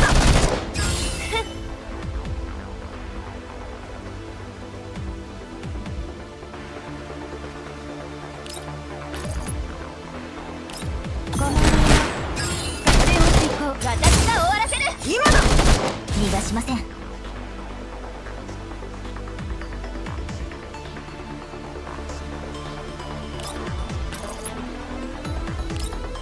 れがあなたの最後の輝き。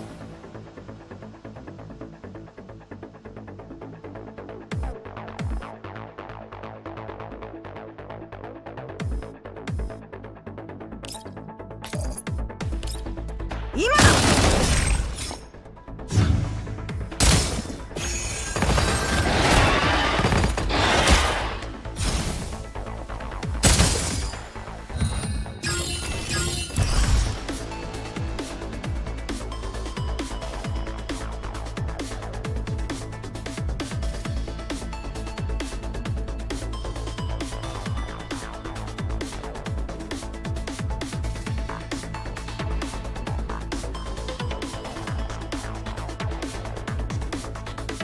了解。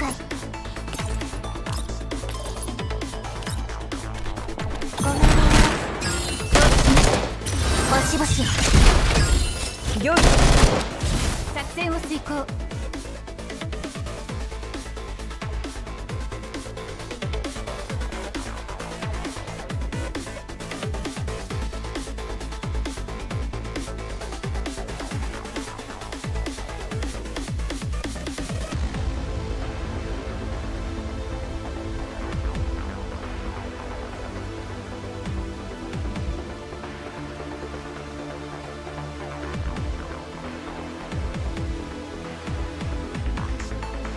従ってくれ。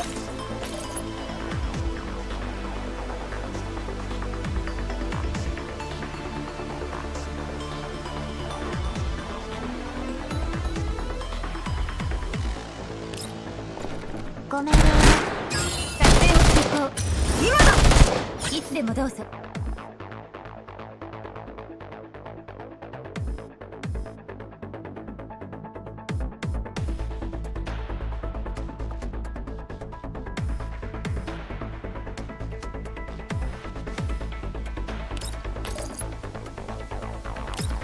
大掃除の時間です。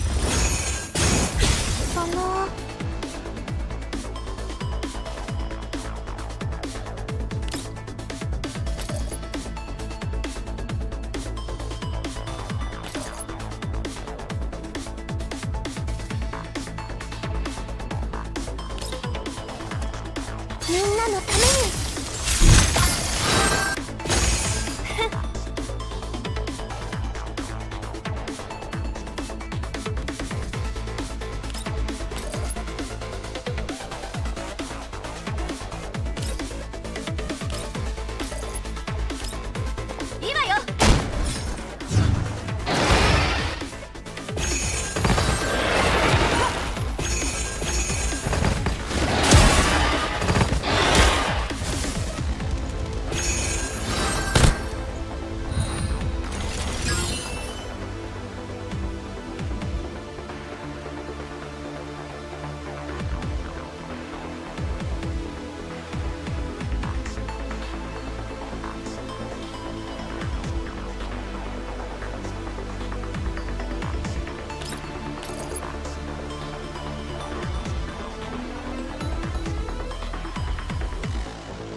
ご命令を。ご命令。作戦を遂行。今だ。その。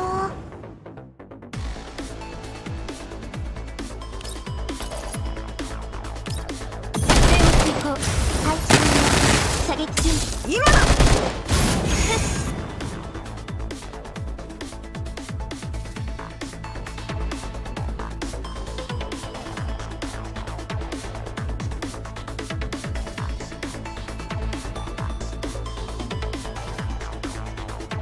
用意。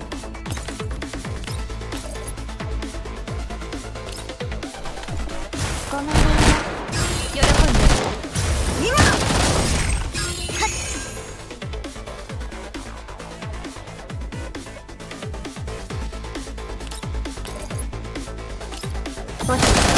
隕石の了解。逃がしません。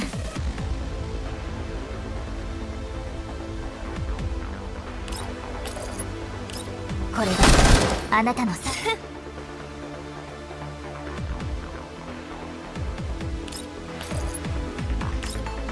私が終わらせる。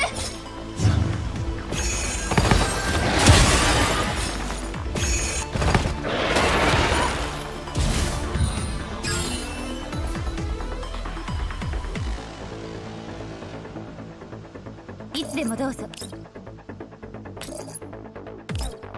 後ろはお任せください。ご命令を。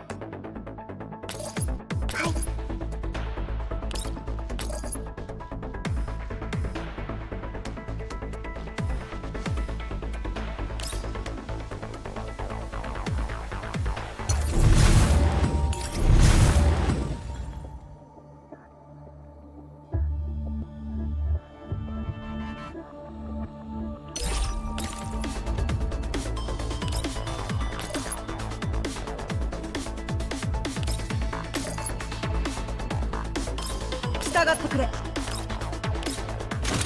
それがしが守る。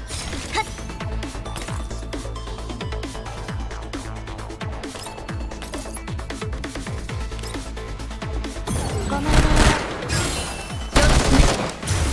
承知しました。星々を。了解。作戦を遂行。ごめんね。大掃除の時間です。今だ。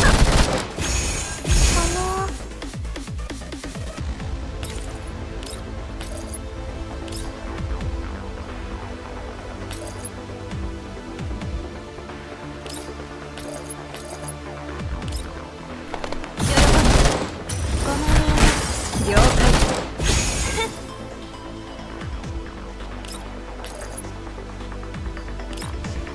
私が終わらせる。了解。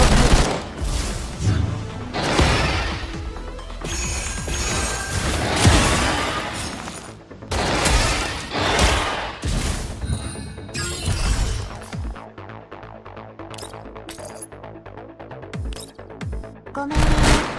喜んで。それが今だ。戦場は片付いた。皆の者、よくやったな。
に間に合わない？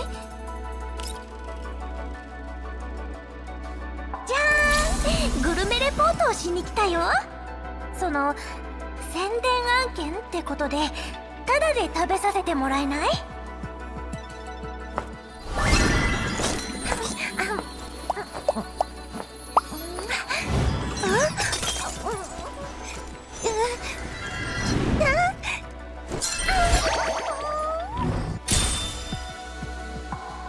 トラブル発生？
何事も正々堂々と。これは先輩であるわしが。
みんなのために。了解よ。私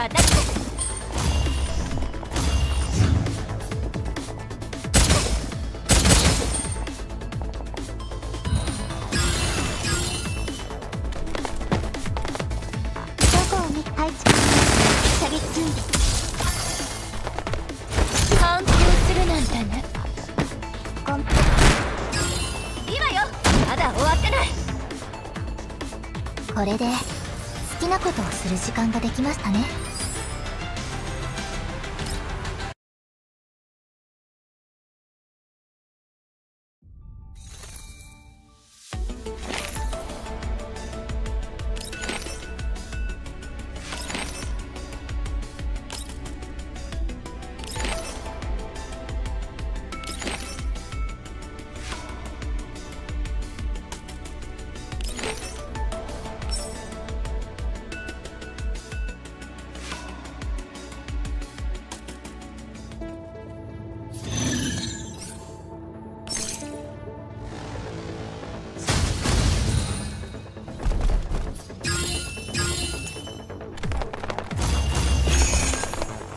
反抗するなんてね。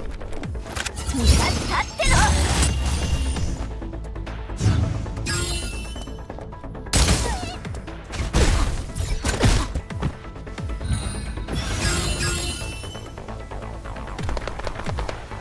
みんなの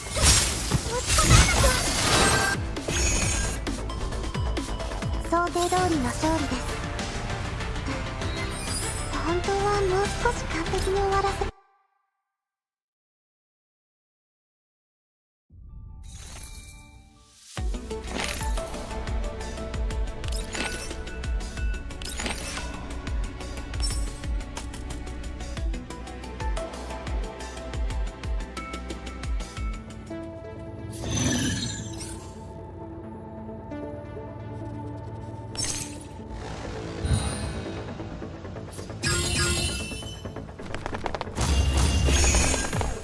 逃げられ想定通りの勝利です。本当はもう少し完璧。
絶対にみんなを守ります。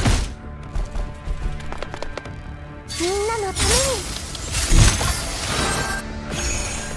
星々よ、ごめんね。これがあなたの最後の輝き。逃がしたってろ。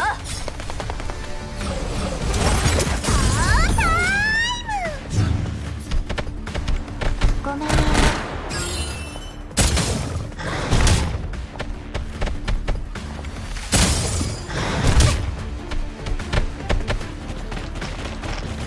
どこを見てるんですか？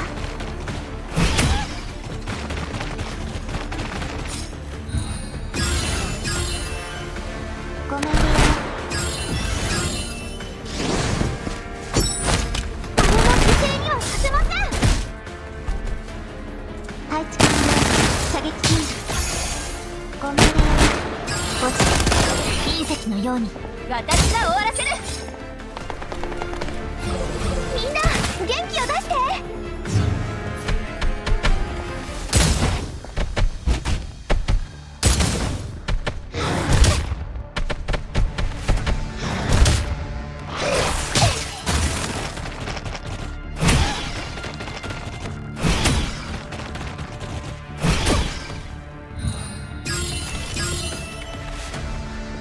お手伝いごめんね。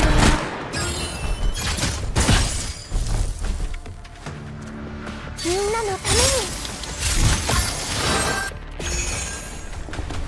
星々よ、ごめんね。今よ。ショータイム。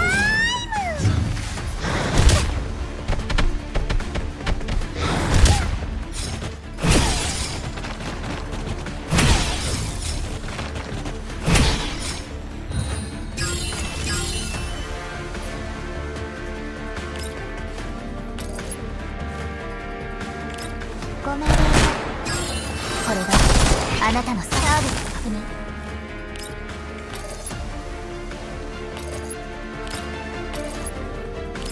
ごめんね。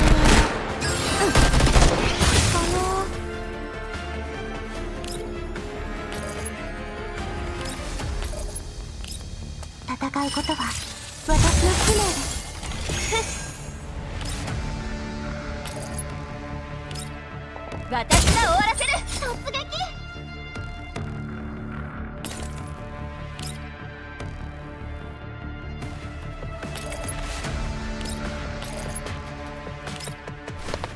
突撃。より。ショータイム。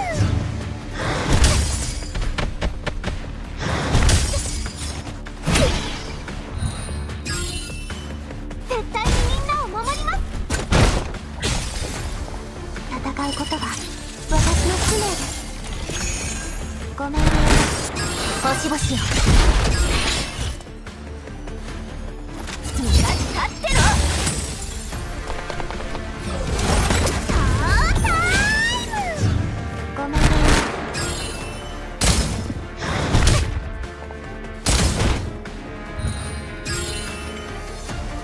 ごめんね。誰も犠牲にはさせません。配置完了。射撃禁止。身だしなみはバッチリ。